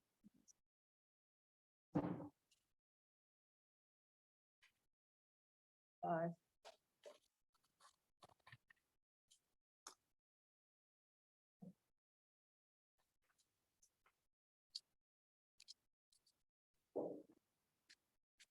Let's see where that is. The upper left-hand corner. Asphalt pavement excavation repair detail with utility trench. That's part of the right-of-way standards, Right. What? That's in the street. right-of-way for a street. If any, So that's nothing to do with any. right, it's just for utility excavation within the street. Never mind, just making sure we aren't using asphalt. The only comments I had on the actual landscape plan were vinca is an invasive species in Missouri, and so is creeping Jenny. So I would prefer if we would stop using those. And creeping Jenny and vinca, which is periwinkle, they're both considered an invasive species in Missouri. They pretty much choke out forests. So they're on the invasive species list. So if we could replace those with something else, that would be great. And the other comment I had was just an FYI, the green giant arborvitae in the back trying to screen, you probably need 2 more in there, because if I'm reading the scale correctly, those are pretty far apart and they don't really get that wide. So you're gonna have at least 5 feet between each one of those trees, almost at maturity. So you're not really actually gonna get the screen that you really want. And 2 more trees is really not a lot of money. It's probably $200. So it's something just to add, and yeah, just to make the neighbors happy or whatever. That's actually all I have, so. Otherwise, I think it looks great. I just want to say, I thought your visual aid for the drainage and your presentation was to the point, concise, and congratulations. All right, thank you. Ellen? David, I would add the same thing, that your visuals were very good. Oh, you know what? That's taken place over a period of probably 4 or 5 years. So it started off not that great. But I've No. learned that is a good way to portray where the drainage is going, which is everybody's concern. Yeah. We react to the color. Ira? Yeah, no, I also didn't, I didn't get to see as much as you all could see of that, but I could hear from David's description. It sounded very, as Bob said, concise and well presented. So thank you for that. Could I ask, maybe, I think, did I read that the the dormers were going to need to be removed. Is that what I read? Well, we'll deal with that in the architectural next. Oh, okay. All right. No, that's fine. Stick with Right. site plan here. Yeah, otherwise, that site plan is great. I very much appreciate it. Thanks. I did actually have one question, probably for Anna here. The condition having to do with the no disturbance within the drip line. Now, there's an existing driveway that's going to come out that's in there. So obviously we'll have to do some disturbance within there. You're talking about just this. Yeah, just within the driveway obviously has to be removed, but then removing any other kind of construction items such as stockpiling of materials, et cetera, within that, as soon as as much as possible, limiting that without outside of the tree protection zone. Okay. Yeah, it's always a little difficult when the tree protection zones are shown on the finished product site plans compared to what they look like when you start the demo. Yeah. Okay, is there any comment from the audience on this project at 337 North Forsyth? No. Any further comment from the Plan Commission? No. Do we have a motion I'll make a motion to approve as submitted. Second. with all three recommendations, correct? Conditions. Am I in the wrong thing? Before we vote, Sorry about that. you agree to the conditions? Okay. I'll make a motion to approve with the 3 staff recommendations. Do you want the conditions you also stated earlier, Carolyn? Do you want your conditions from earlier? Trees. Okay.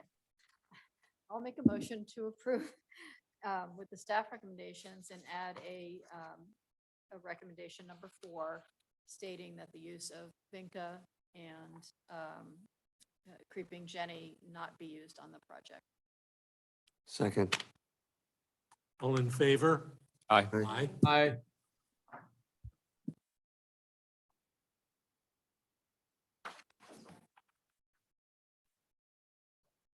Now we'll move on to the architectural review. Ryan? So continuing with the same property. So newer homes on Forsyth are often 2 stories and constructed with brick. This design is comparable in materials and massing with those other new homes. The renderings provided to the board include the faux dormers. However, these are not permitted under the Clayton Gardens Urban Design District, and the applicant has agreed not to construct those. The home to the south was constructed in 2020 and is of similar height. The home to the north was constructed in 1951 and is 12 feet shorter. The design seeks to mitigate this height difference through tree plantings on that side. The proposed building materials include brick, stone, and stucco. The proposed percentage of secondary materials meets the district guidelines. The proposed roof is clad with the charcoal blend architectural shingles. The staff believes that the proposed design materials are compatible with the neighborhood character. Staff recommends approval on the condition that the dormers are not constructed.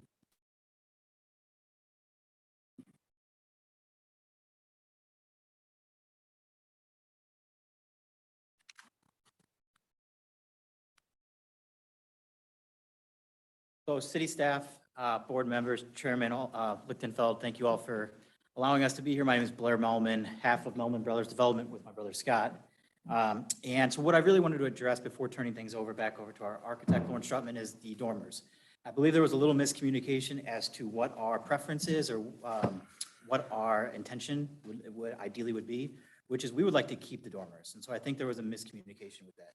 And so just to kind of further that, what we have done is we have actually gone around to a number of the residents, actually all 5 of the residents, adjacent residents on Forsyth, just to kind of talk to them about this. And we actually got a letter of support from each of them that I can share with all of you with their signatures recommending that we are able to build the house as currently designed with the dormers. And in addition to that, what I have done, I have a copy for everybody, is there are at least 5 houses in Clayton Gardens right now that have dormers on this 3rd floor. I know at least 3 or 4 of these are what I guess is considered faux dormers with not living space on that 3rd floor. It's a little hard to tell on some of them, so I'm not entirely sure. But I just wanted to pass along these pictures so that everybody have those, just to kind of establish that this is a neighborhood that has already had this design in place. And so we really think that it would just continue the beautification of Clayton Gardens. And we just look forward to working with you all to hopefully come to a resolution that works for everybody. I'd like to hand these out. Yes, thank you. I only have one copy of the letter.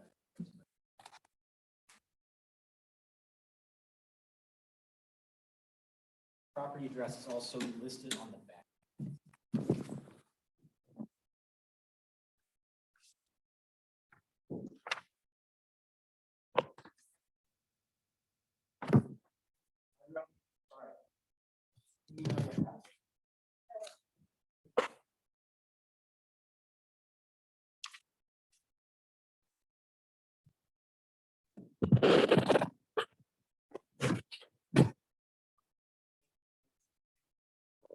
Actually think Blair described that really well. And I do want to add that we're not proposing any living space on the third floor of this house. This is a truss roof. These are simply faux dormers. And I think we all really like the look of that. Other than that, we have a beautiful traditional old brick home.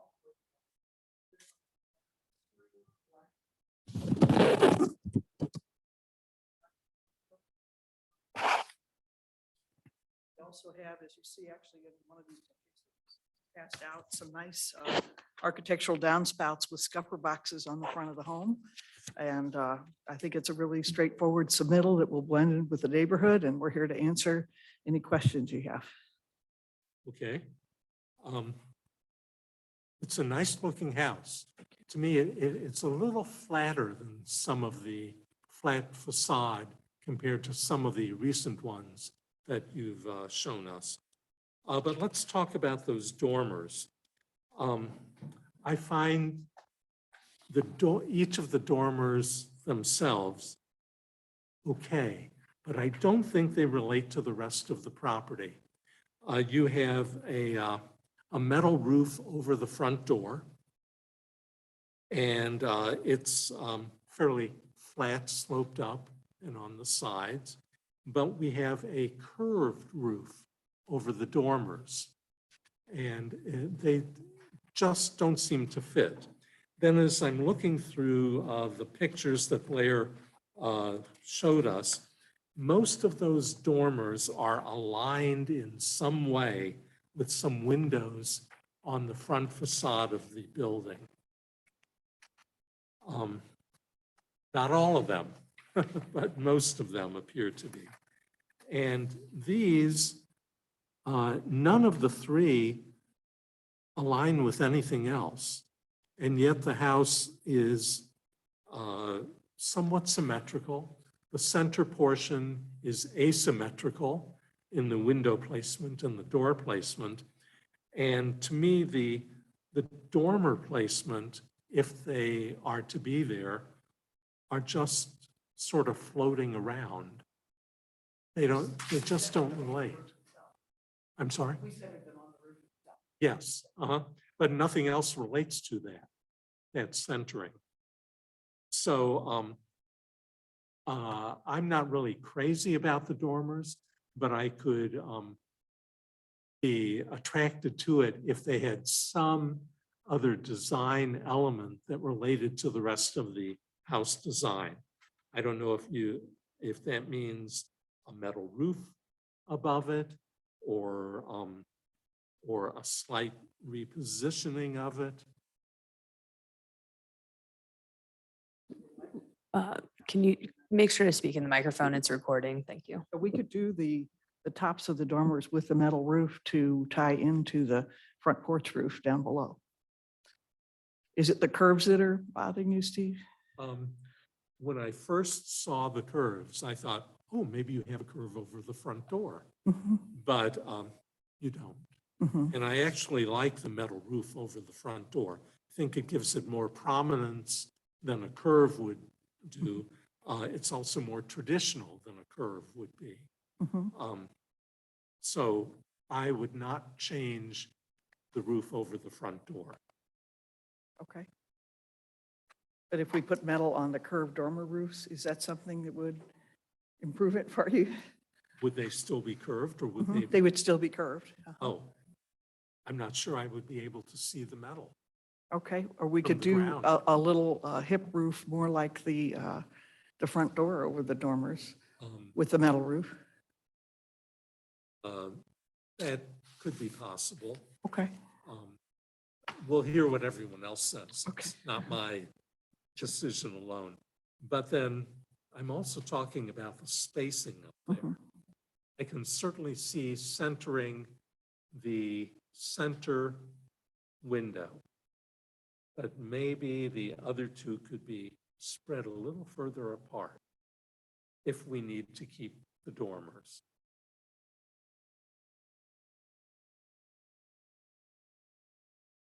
No, only the dormer windows. I like the composition of the first and second floor. I'm only talking about the dormer windows. The two outside ones, yeah. Oh. So with those two conditions, let's see what everyone else says. I think it's, for me, it's actually the curved part that was bugging me. I just sketched on this and made them not curved. Yes. And it actually feels like it goes better. It's a red horrible pen, so I apologize. You know what I'm talking about though? I mean, it just seems like now it kind of, it feels like it's this roof line over the thing. Windows again, so not to your curved design, but it just seems like it makes it more horizontal and it kind of just fits in with the house. Other than that, I didn't have any comments about, I think it's a lovely house. Bob? There's no living space up there? Well, I will say this, the dormers make the house look bigger because there's almost an assumption there's living space going on up there. And it does do the trick. I like the idea of spacing that Steve talked about, if that could be done to line it up better. Curves versus lines, I don't react very strongly to that. What I do react to is just the fact that the three dormers make the house look bigger.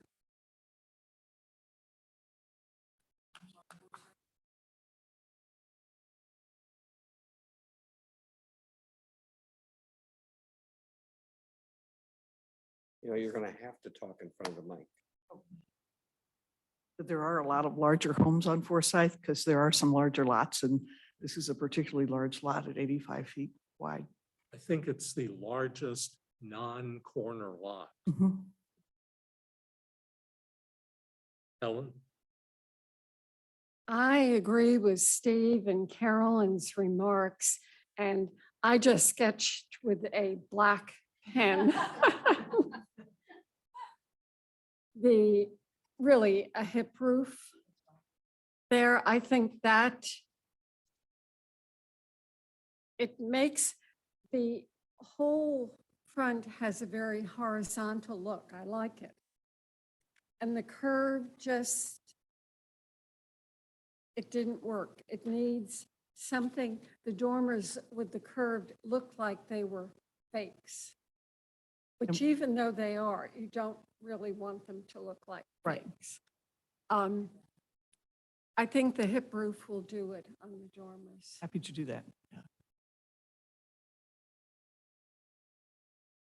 David? I agree with everything that's been said. No additional questions or comments. I'll make one other comment.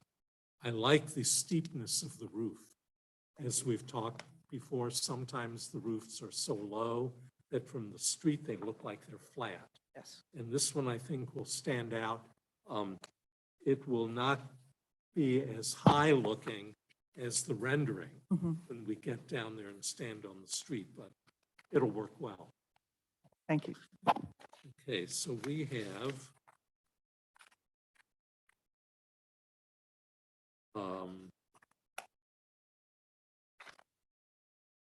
Oh, actually, there are no new staff recommendations on this. It's a repeat of the previous one.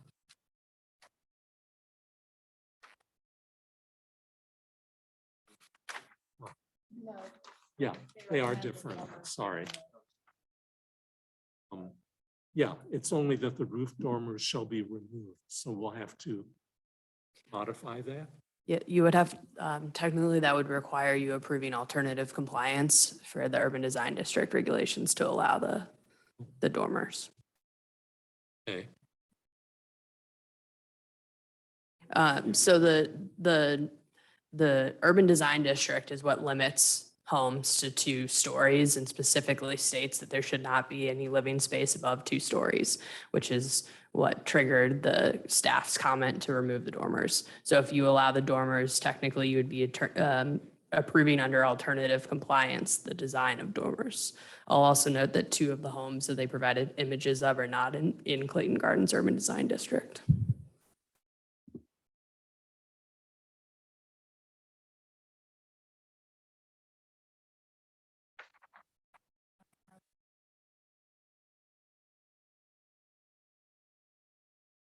I think directly that the curve would be replaced with hip roofs similar to that over the front door and with a slight respacing of the 2 outer dormer windows.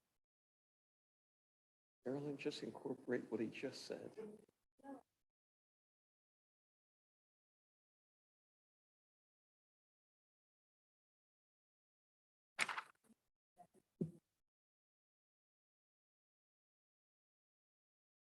Face it with the intent to line it up with the windows below.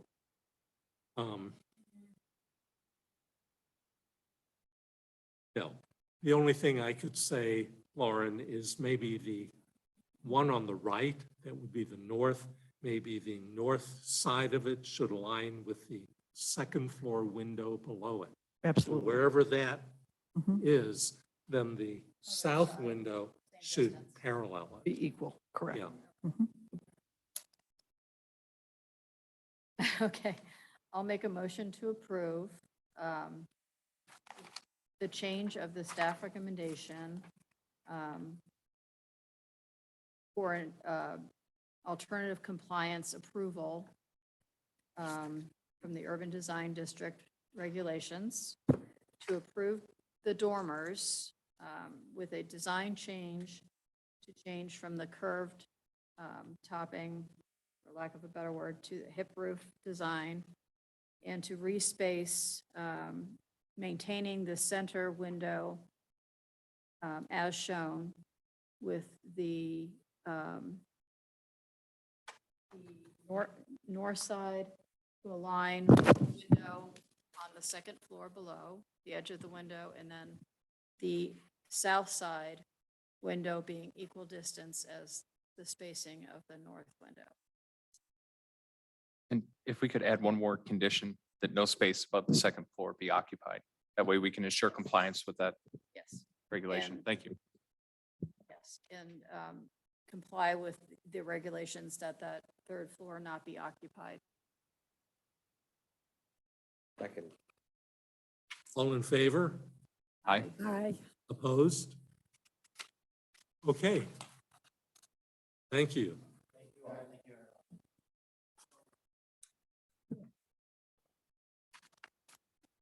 So when is groundbreaking?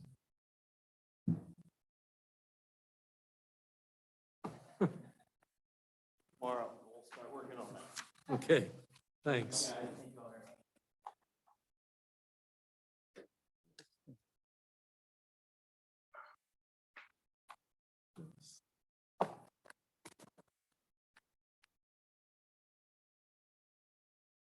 Okay, and we've come to 8104 Pershing Avenue.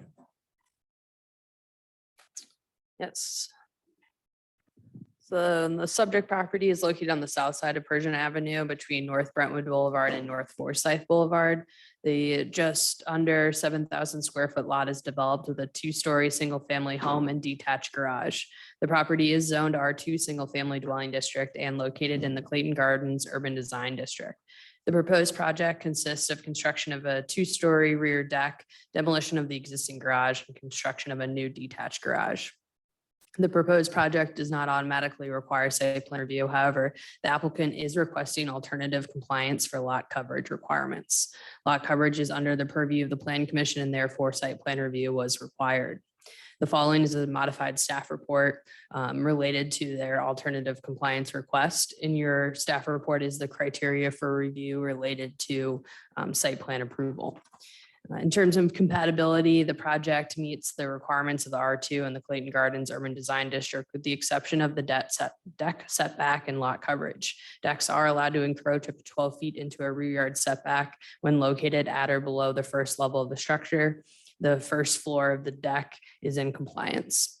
Only balconies are allowed to encroach up to 5 feet into a rear yard setback when above the first floor level. The proposed second level of the deck does not qualify as a balcony and therefore should be revised to conform to the rear yard setback.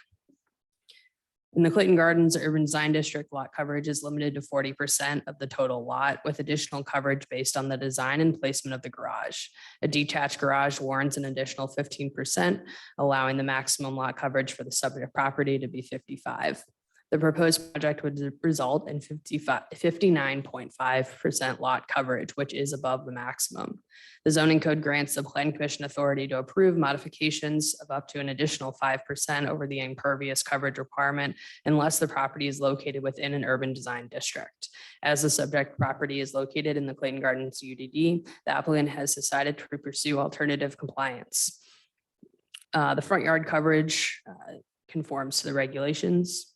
The existing stormwater runoff, according to the MSD 15-year 20-minute storm calculation, is 0.43 cubic feet per second, and the proposed project would increase runoff to 0.44 cubic feet per second. The applicant is proposing a rain garden at the southwest corner of the property that would be sized to handle the increased runoff generated from the project. In terms of alternative compliance is intended to apply in unusual circumstances that might arise where an alternative approach would provide or result a better or equal to superior than which would be provided by the approach outlined to meet the standards. Per section 410.350, the intent of lot coverage maximum is to protect and enhance the presence of open lawn and landscaped areas, which is a strong character defining feature of the neighborhood. Lot coverage regulations also protect against increased stormwater runoff issues. In the applicant's request for alternative compliance, the rain garden is intended to accomplish the mitigation of runoff increase. Other than the installation of the rain garden, the applicant has not submitted plans for significant landscaping or additional trees. The applicant has stated that the design of the decks and detached garage is in keeping with the character of the neighborhood. Staff is of the opinion that the project has not met the criteria for approval of alternative compliance. While the rain garden would help mitigate stormwater concerns, the proposed plan does not create or an enhanced open lawn or landscaped area that would accomplish the same intent as the standard. The scale of the two-story deck will have a similar impact to an enclosed one-story addition. The location of the deck encroaches into the rear and side yard setbacks. While with some modification, those encroachments will conform to the zoning code, the result is still a loss of lawn and open space within setback areas that are nearest to adjacent properties, rather than a concentration of building coverage towards the middle of the lot. In conclusion, staff recommends to approve with the following conditions to be reviewed and approved by staff prior to the issuance of a building permit. 1, the two-story deck shall be revised to conform to setback requirements. And 2, the site design shall be revised to conform to the lot coverage requirement with a maximum of 55% coverage. Okay, thank you. The applicant.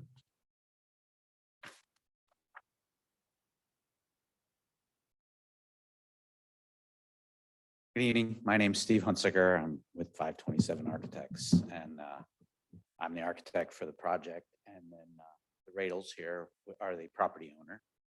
And I think that in working with the Radels on this project, we looked at a number of different ways to manage the site. And just to address a few of the site coverage issues right up front, I think that one of our other alternatives was to put the garage as a continuation of the house on the southeast corner and have a driveway that came all the way down and then a side entrance into the garage. In doing that, we lost lawn. And so it was the Radels' preference to actually have a lawn. You'll also notice on the site plan that they have a stormwater easement, MSD easement that comes down through their driveway and through their property. The current garage encroaches on that easement. And we have been forced to take our new garage and take it off of that easement. And I believe it is a few feet. I don't remember offhand what it is exactly, but so the design that they actually decided to come forward with is a design that actually does preserve lawn over and above the alternative. And I think that was something that they wanted to have. And I think that that does actually meet the intent of some of your site coverage ordinance language. So the existing site exceeds the 55% requirement. So in order for them to be able to even do the garage and build the deck, they are going to be exceeding the 55% coverage. And this is something that we've discussed quite a bit among ourselves, and obviously other homes in the neighborhood have side entry garages that are on the back of the site and would definitely exceed that 55% lot coverage. So things that have been done in the neighborhood have already gone to that level. Now, I'm not sure exactly what the criteria is for you all approving the additional site coverage, but our stormwater calculations have also shown that we have very little additional runoff as a result of the additional coverage. We're talking 1/100th of a cubic foot of water per second. So there is a stormwater feature that has been put in by MSD on the neighbor to the south. They actually do have a problem with stormwater, and a stormwater catchment basin was put in right on the other side of the Radels property line. We have not proposed to attach to that, but that water and slowing water going into that should make that a more effective drain for the future. So that is some of our complications. Obviously, we've reduced the amount of driveway coming in and out of the site, so that, and again, would reduce runoff. So we felt like this was actually a more responsible and more accommodating layout than to put the garage at the southeast corner and have driveway coming down with a side entrance into the garage and having no lawn. So that was really the big compromise that they came to. And then the decks, of course, were just their opportunity to be able to use their backyard. The small decks they have right now don't really afford opportunities for them to really sit outside. And this way they can access their lawn. So I would say that's kind of our line on the site coverage. As far as the decks and the encroachment of the decks on the building line, I would submit to you that as far as the upper deck and it being qualifying as a balcony or not, if we built to the building line and we put a balcony on the building, we would end up at the same place. And so our structure that is holding our decks up is actually within the building line. So our balcony would be cantilevered balcony, and it would accommodate and conform to the language of the ordinance, which states it has to be supported off of the structure. So if it's not a balcony, then it's either a deck or it's part of the original structure. We're not sure what it becomes if it's not part of the expansion of the structure. So in our minds, building the decks to the building line and then adding the 5 feet for the balcony above would qualify for a balcony. So that's kind of our position on it. In addition, the balcony or the cover covers the stair to the lower deck. And that is a benefit to the homeowner who has MS and has concerns about navigating from the garage to the house without having rain, snow cover. And so being able to cover the stair was an important aspect of the upper deck to them. The actual additional square footage on the upper deck is less significant. It's really the amount of coverage and protection that overhang can provide to the stair below. Another piece that was in the report from the staff report about side yard encroachments. I don't believe we really have any side yard encroachments. I mean, the way the site plan is shown, we actually have stairs that are entitled to go past the building line. So the stairs that come down on the side, on the east side of the deck, are actually allowed by the ordinance. So I'm not sure if we have any side yard encroachments, but I know we obviously have disagreement on how the rear yard encroachment might be interpreted. So that is really what I had to say. So I'd be happy to take any questions. Okay. First thing, the BMP area, Yes. how is that? Is that solid surface or is that pervious? That detail that is on there is the MSD detail, and it's basically a percolation detail. I've seen where they actually have a restricted outlet, but that isn't actually in the MSD design. So I have not shown that. If an outlet or an overflow is important, there would be a curb essentially, or a small berm that would be put at the end, the south end of that, which would allow it to retain a small amount of water, and water could be released up to a point of overflow. The overflow point for us would have to be lower than the garage elevation, which I believe is a 605. On the garage floor elevation is not to flood our garage. So right now, depending on how deep we would actually excavate that BMP area, would determine how much water or freeboard you would require, but MSD doesn't seem to require any on this BMP area. It's really just a percolation area. And obviously they know that significant rainfalls that exceed the 15-minute rainfall are going to overwhelm the BMP area and then flow as it does overland.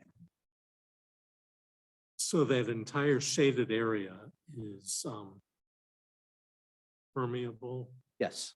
Yes, it's just a permeable rock area. That's basically where we intended to put it.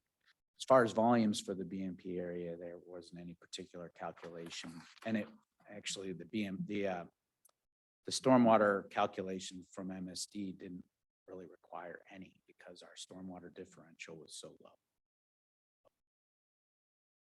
Well, we're talking about site plan right now. Yes. Not talking about architectural.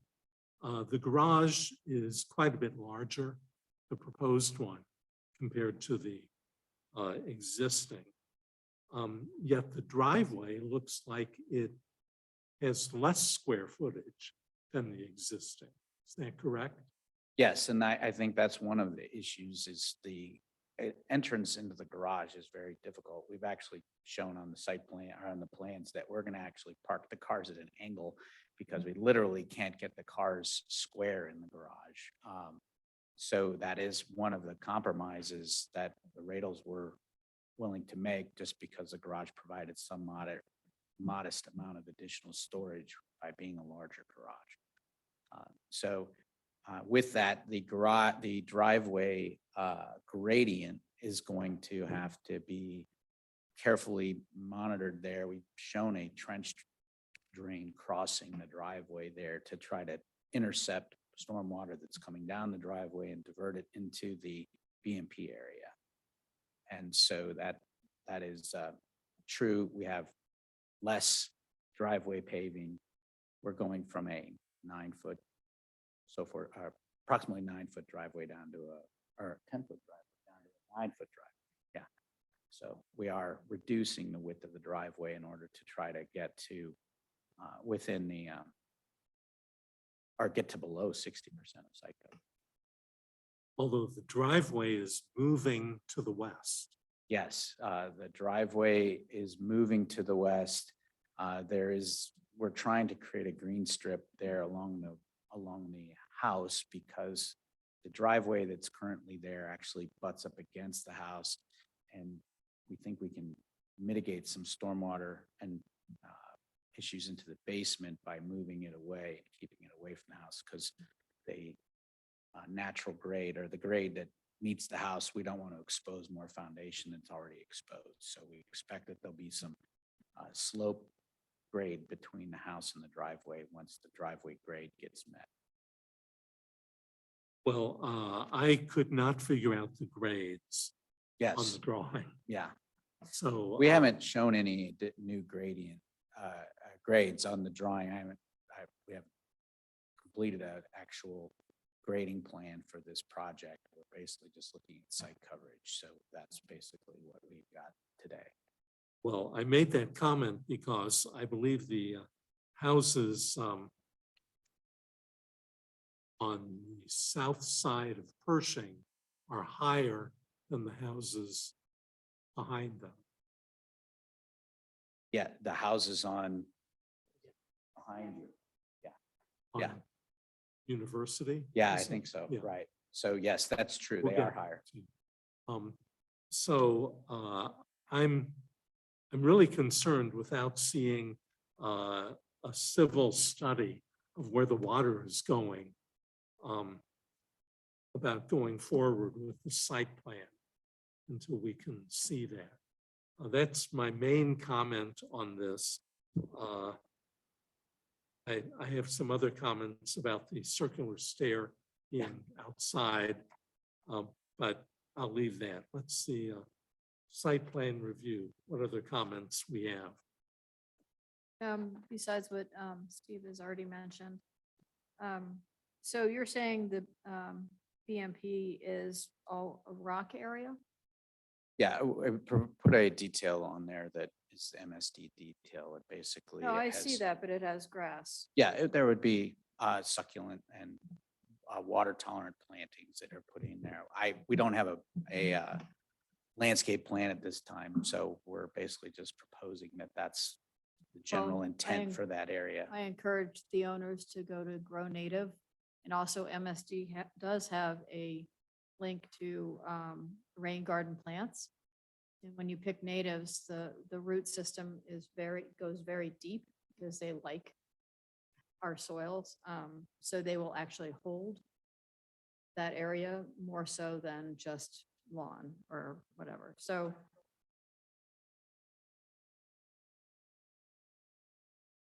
pollinators, yep. Yeah. And even if you threw in a bald cypress tree or two, that would soak up most of the water flowing off your property, honestly. Then like 10,000 gallons a day they can soak up. So I encourage any kind of planting that you can do there. I think that is the intent. I'm not a landscape architect, so I haven't done No, the planting. but I plan. am. Yeah, so there you I- go. Well, yeah, There you perfect. go. So I like the idea of the driveway moving over. Does that encroach on anything that we need to worry about, over there? Okay. Other than that, I didn't really have any. I noticed what Steve did too, that it seems the driveway got smaller. And how are you getting out of that? You're just gonna back out? Wow. Okay. Can you guys please speak in the microphones? It records us. Thank you. You're welcome. As Steve covered, the challenge we had is the original lot was 50 feet wide, and one of the previous owners bought 5 feet of the western lot. But they bought 5 feet of an easement. So the 10 feet of the west part of our lot is an easement. We can't rebuild the current garage is in the easement.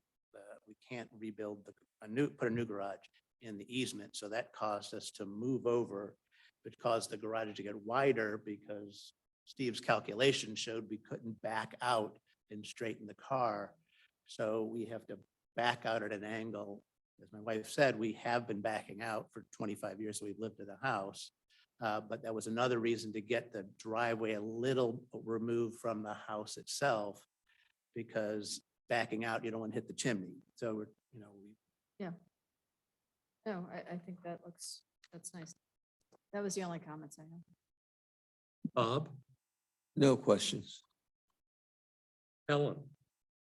No, I did have a question about getting out of the garage, but if you back out the full length of the driveway now, you'll still be doing that.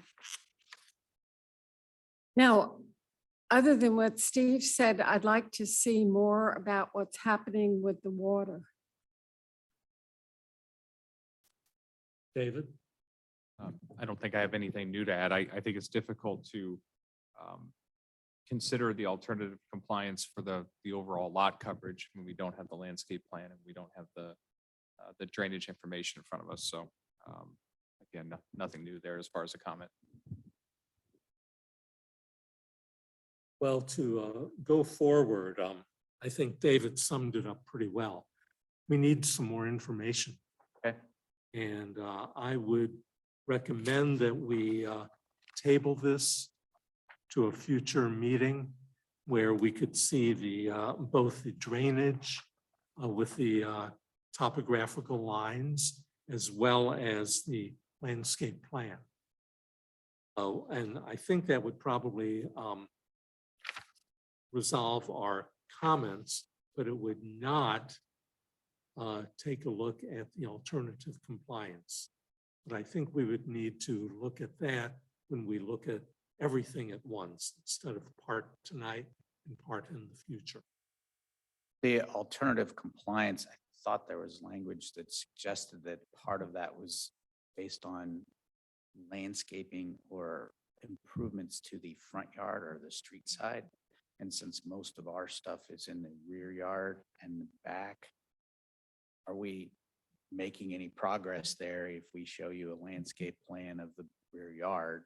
Not that we're refusing it, I just wonder if there's room there in the alternative compliance approval for us to make any headway with the landscape.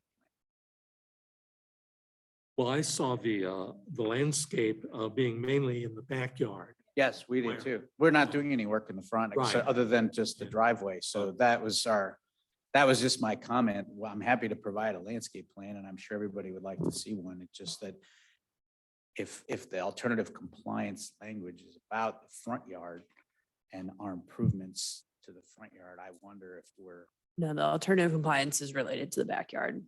is. Mhm. Okay, all right, great. So let's not make it any bigger project. Yeah, I than we agree. Yeah, need you to. don't need to re-landscape your front. Yeah. Before we go further, I saw a hand up. Do you have a comment? Please come up to the microphone. Come up, identify yourself with your address. I'm Chris Stark. I'm 8105 University. I'm the property that's south that you guys were referencing. They're great neighbors. I'd like them to get their stuff done. But we do have the water that comes. We do have a lot of water that comes because we are downhill. So when the water, we get it right now, and that just was the concern would be just making sure that we don't get any additional. And there is I think, I'm not sure when we moved in, there's a catch basin. I think that was built from the original owners. I think maybe it was MSD built it there to catch the water because a lot comes down the driveway into our northwest part of the yard. So, and it is hard to gauge with the rain we have had, but we did have it come down to where we had maybe this much water in our backyard. We have spent some time regrading and trying to get water to move away as fast as we can, but we just want to make sure no additional water comes because that's going to be a concern. Well, that's why we will look for the drainage and the landscape plan to be able to move forward. Any other comments? Are you in agreement that we can table? Yes, I mean, we can go ahead and get a civil and landscape plan created for this site plan. I think that the question will remain as to whether or not in going to that expense, of producing the site plan, if the 60% coverage is even a possibility, because obviously if it's not, you have a whole different design to produce. I think that's a good point. I would recommend that you attempt to follow the staff recommendations. And that would be a lot coverage with a maximum of 55%, which I believe I heard is where you are right now. Yeah, the existing site plan exceeds 55%. Those numbers are on the front of the drawing, 55.1. But so trading garage for garage, obviously our garage is bigger, we reduce driveway. So we're doing what we can to try to get the site to accommodate a larger building. But obviously if we're going to do any additions whatsoever, we're not going to be able to get to 55%. I thought the staff report said you're going to have 59% in excess of the 55%. Yeah, well, we're moving from 55 to 59. We're going to increase 4% site coverage is how that. And the cap is 55? Yes. The cap is 55, and I think that this board is allowed to approve up to 60 under certain conditions. That's kind of what 5% we're, additional. over the Under 55. certain Yeah, conditions. right. But if that's under alternative compliance, we would have to make sure that it all fits. Right now, we haven't talked about that. Yeah. Alternative compliance. Right. And I'm recommending, correctly or not, that we table it and then deal with the entire issue, the alternative compliance, the impervious coverage, everything at once in lieu of piecemeal. Okay. And that would be fine. If we're able to get a site plan and a landscape plan, we'll have that submitted. As far as the architectural review, I believe that we were in conformance with the staff review, and I don't know if there's any reason we're able to get through that tonight and then just have the site plan issue, or do you want to table both of those issues? till We still have later? another outstanding issue, which is the setback matter that we need to discuss. And Right. so, Yeah. we haven't talked about that, and I agree. I wouldn't want them to go through any expense of putting together site plan and everything else with the setback question unresolved. Because if the ARB or the Plan Commission basically sees it the same way as the staff recommendation here, it may take care of that coverage issue as it is. So. Good point. Thank you. Well, let's talk about that setback. Actually, I am in agreement with the staff recommendation that we should not exceed the setback for many reasons that they included in their report. Basically, that's where I stand. But let's see where everyone else is. Can we skip me for a second? Sure. The extensions go on the side of the house, and the back of the house only? I'm just trying to understand that. The decks Decks. extend off the rear of the house. Just the rear, Yes. Now, there are, not the side. yeah, And there the are side. stairwells, That's what I was stairways off of the deck that extend into the side yard to the east. But they're considered stairs and they are allowed by the ordinance. But the decks, as we've drawn them, the lower deck stops at the building line Okay, with a stair that encroaches past the building line, because that's allowed, that comes down off the south side of the house. So do I understand it is the stairs that exceed on the lot, the setback on the side? Now, generally Is that speaking, your the position? stairs and the lower deck are completely in conformance with the ordinance. It's the upper deck overhang that is the debate. The overhang on the upper deck is not being viewed as a balcony. It is being viewed as a deck and is not allowed to extend because it is actually a second floor deck. And the ordinance only allows a first floor deck to extend past the building line. So, So the second floor deck does extend beyond. yeah, so that second floor deck extends. And how close is it to the property line? How close is it to the property line at that point? The second floor deck extends, I believe, 5 feet, so it would be 31.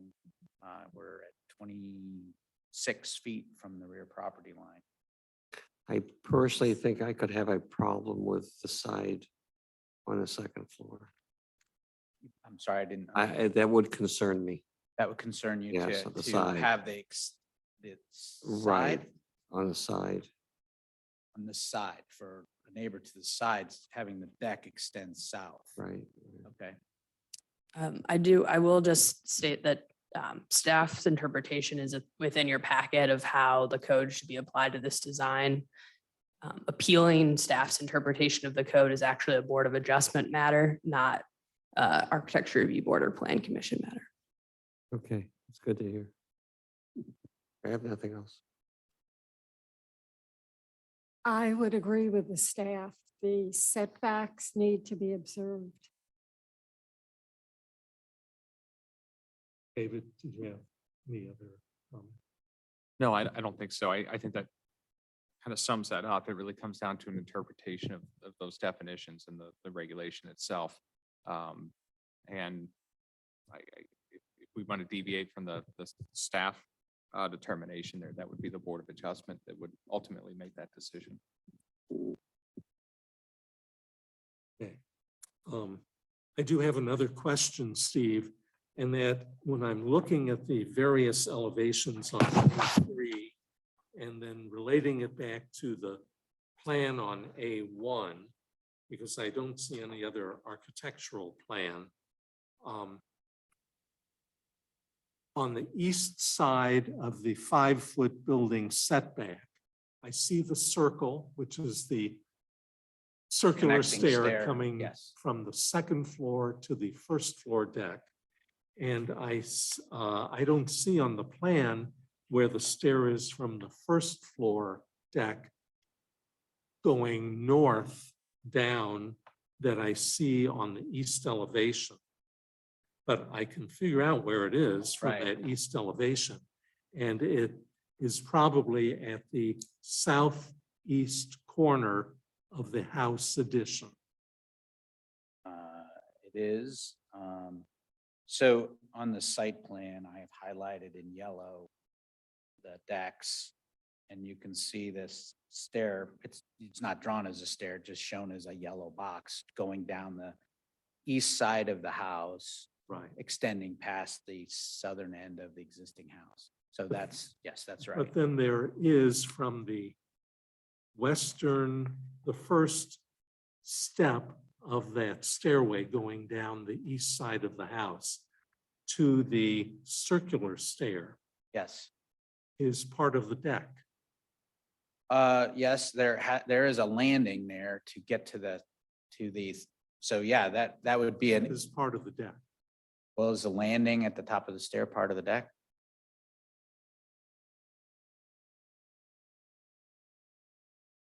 It's semantics. Well, that's what we have at the south end. So on the south side, you walk onto a landing in order to turn 90 degrees to go down the steps. So there is a landing at the top of that is considered part of the stair, not part of the deck. But so that would be the same issue you'd have on the east side is you Right. have a landing that's part of the stair, not part of the deck.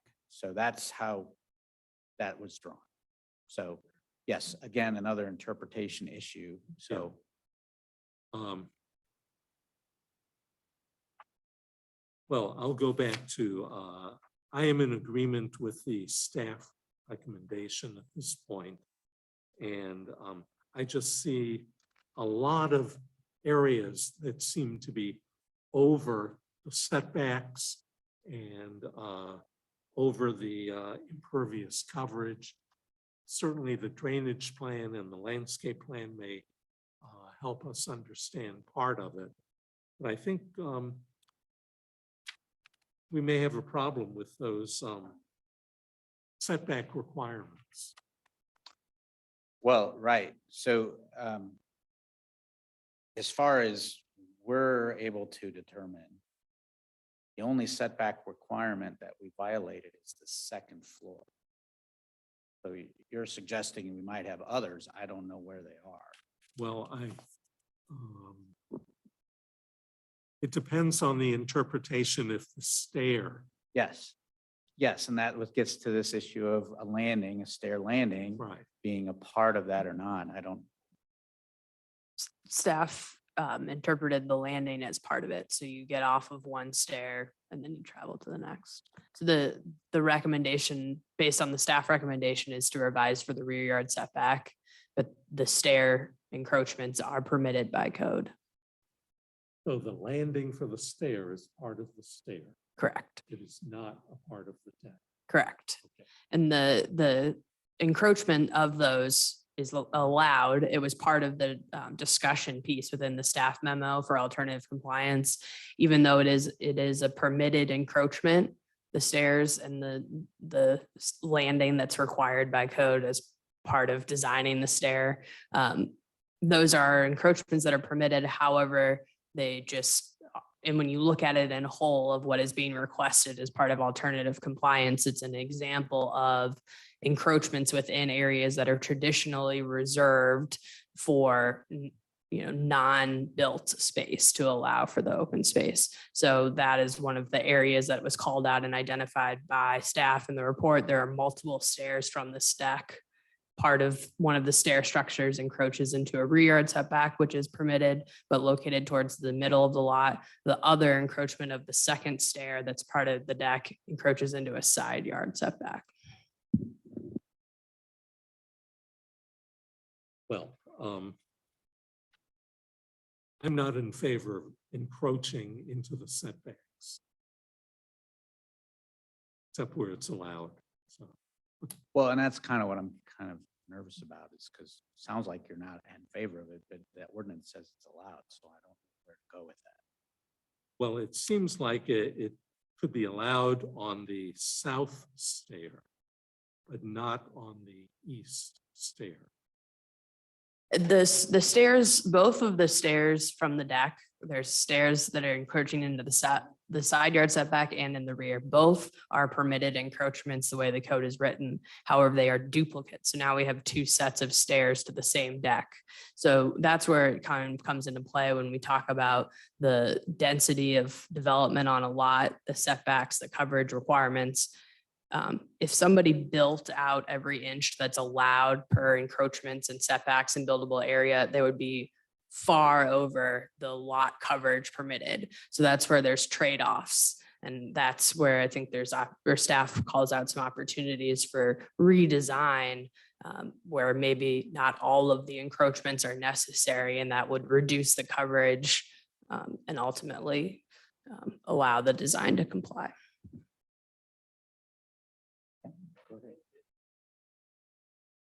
And I just wanted to say why. And maybe when you see the diagram of the land with the slope, immediately the deck itself will be 5.5 feet from the property line. But that land slopes away sharply. So you really can't walk in that space. The basement door is on the east side. So the only way to get to the basement door is to build a stair coming off of the deck, because the land is far from flat. It's very steeply sloped, and you couldn't walk on that last 5 feet.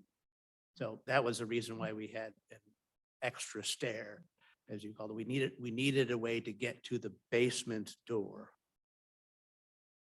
See, we don't see that door on the east elevation. show that connection. Because that is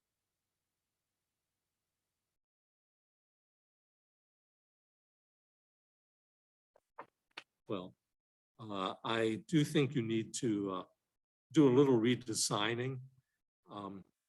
If you could keep it within the setback lines, I think we could probably make it work better. That might mean that the circular stair would have to encroach upon part of the upper deck. right. Well, other than the east side stair, which I can see you guys have a problem with, managing that design is a little different issue, but managing the upper deck and pulling the upper deck back to the building line is the only absolute issue based on the staff review and conformance to the ordinance, as far as I know. So the alternative design for the east stair is something that we just need to consider and figure out if there's a better way we can manage that. But there is a basement door, as Mark said. I didn't bring that up, but that is their only basement, exterior basement, and that was part of the original house. So as far as what I'm taking away is we have site plan or civil plan with stormwater as well as landscape plan to return with. Okay. And then we'll modify the design as we need to. Right. So in effect, we would table both the site plan and the ARB.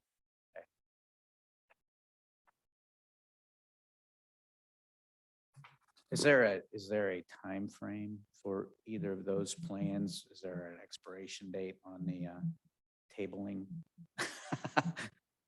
I don't know. The same submittal schedule would apply, so the meeting dates and submittal schedules, you can follow that. The next submittal deadline is the 23rd. If you're able to turn around plans by then, that would get you on the next meeting agenda. I just didn't know if we had 6 months to do this, or 4 months, or a year, or it's only good for 3 months. Oh, yes. We can Yes. table it to a date uncertain. Yeah, Okay. sure. Ed said, Helen, that you didn't like the big deck on top. And I will just tell you that our neighbors to the east of us put an addition in. So it is an entire brick wall on that side. So really our deck is not going to be seen so much because that brick wall that we look at every day is right there. So that's just one thing to consider. The other thing I'd like to say is, thanks for considering that. 11 years ago, we did add on to our home. We didn't do a big tuck under a garage and we didn't do a full 2-story. And we tried to preserve as much of our property as we could because we really love our neighborhood. And we see what's going on now with some of these cavernous driveways. And we're not trying to do that in our neighborhood, in our street. We're trying to preserve our original home and our original yard as much as we can and still have a garage that we can get in and out of because my husband does have MS.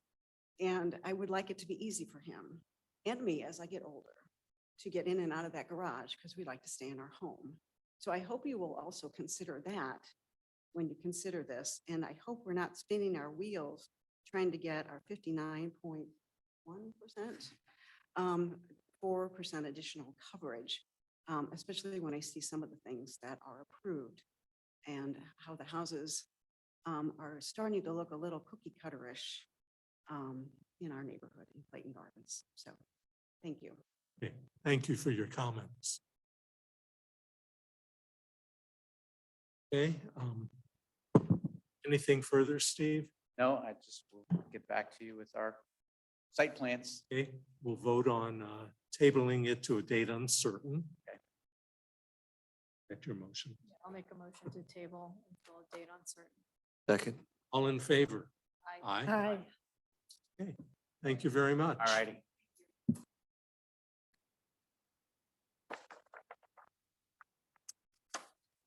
Okay. Before we leave, Helen, any comments? No, no comments. Bob? No comments. Carolyn? No comments. David? I'm good. No comments. Brian? Anna? No?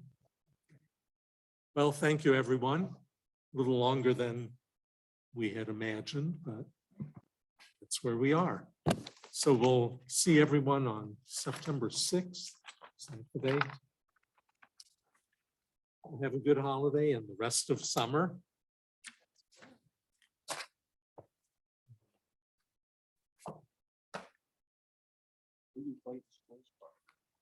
Oh, yes. Motion to adjourn. So moved. Second. All in favor? Aye. Aye. Thank you.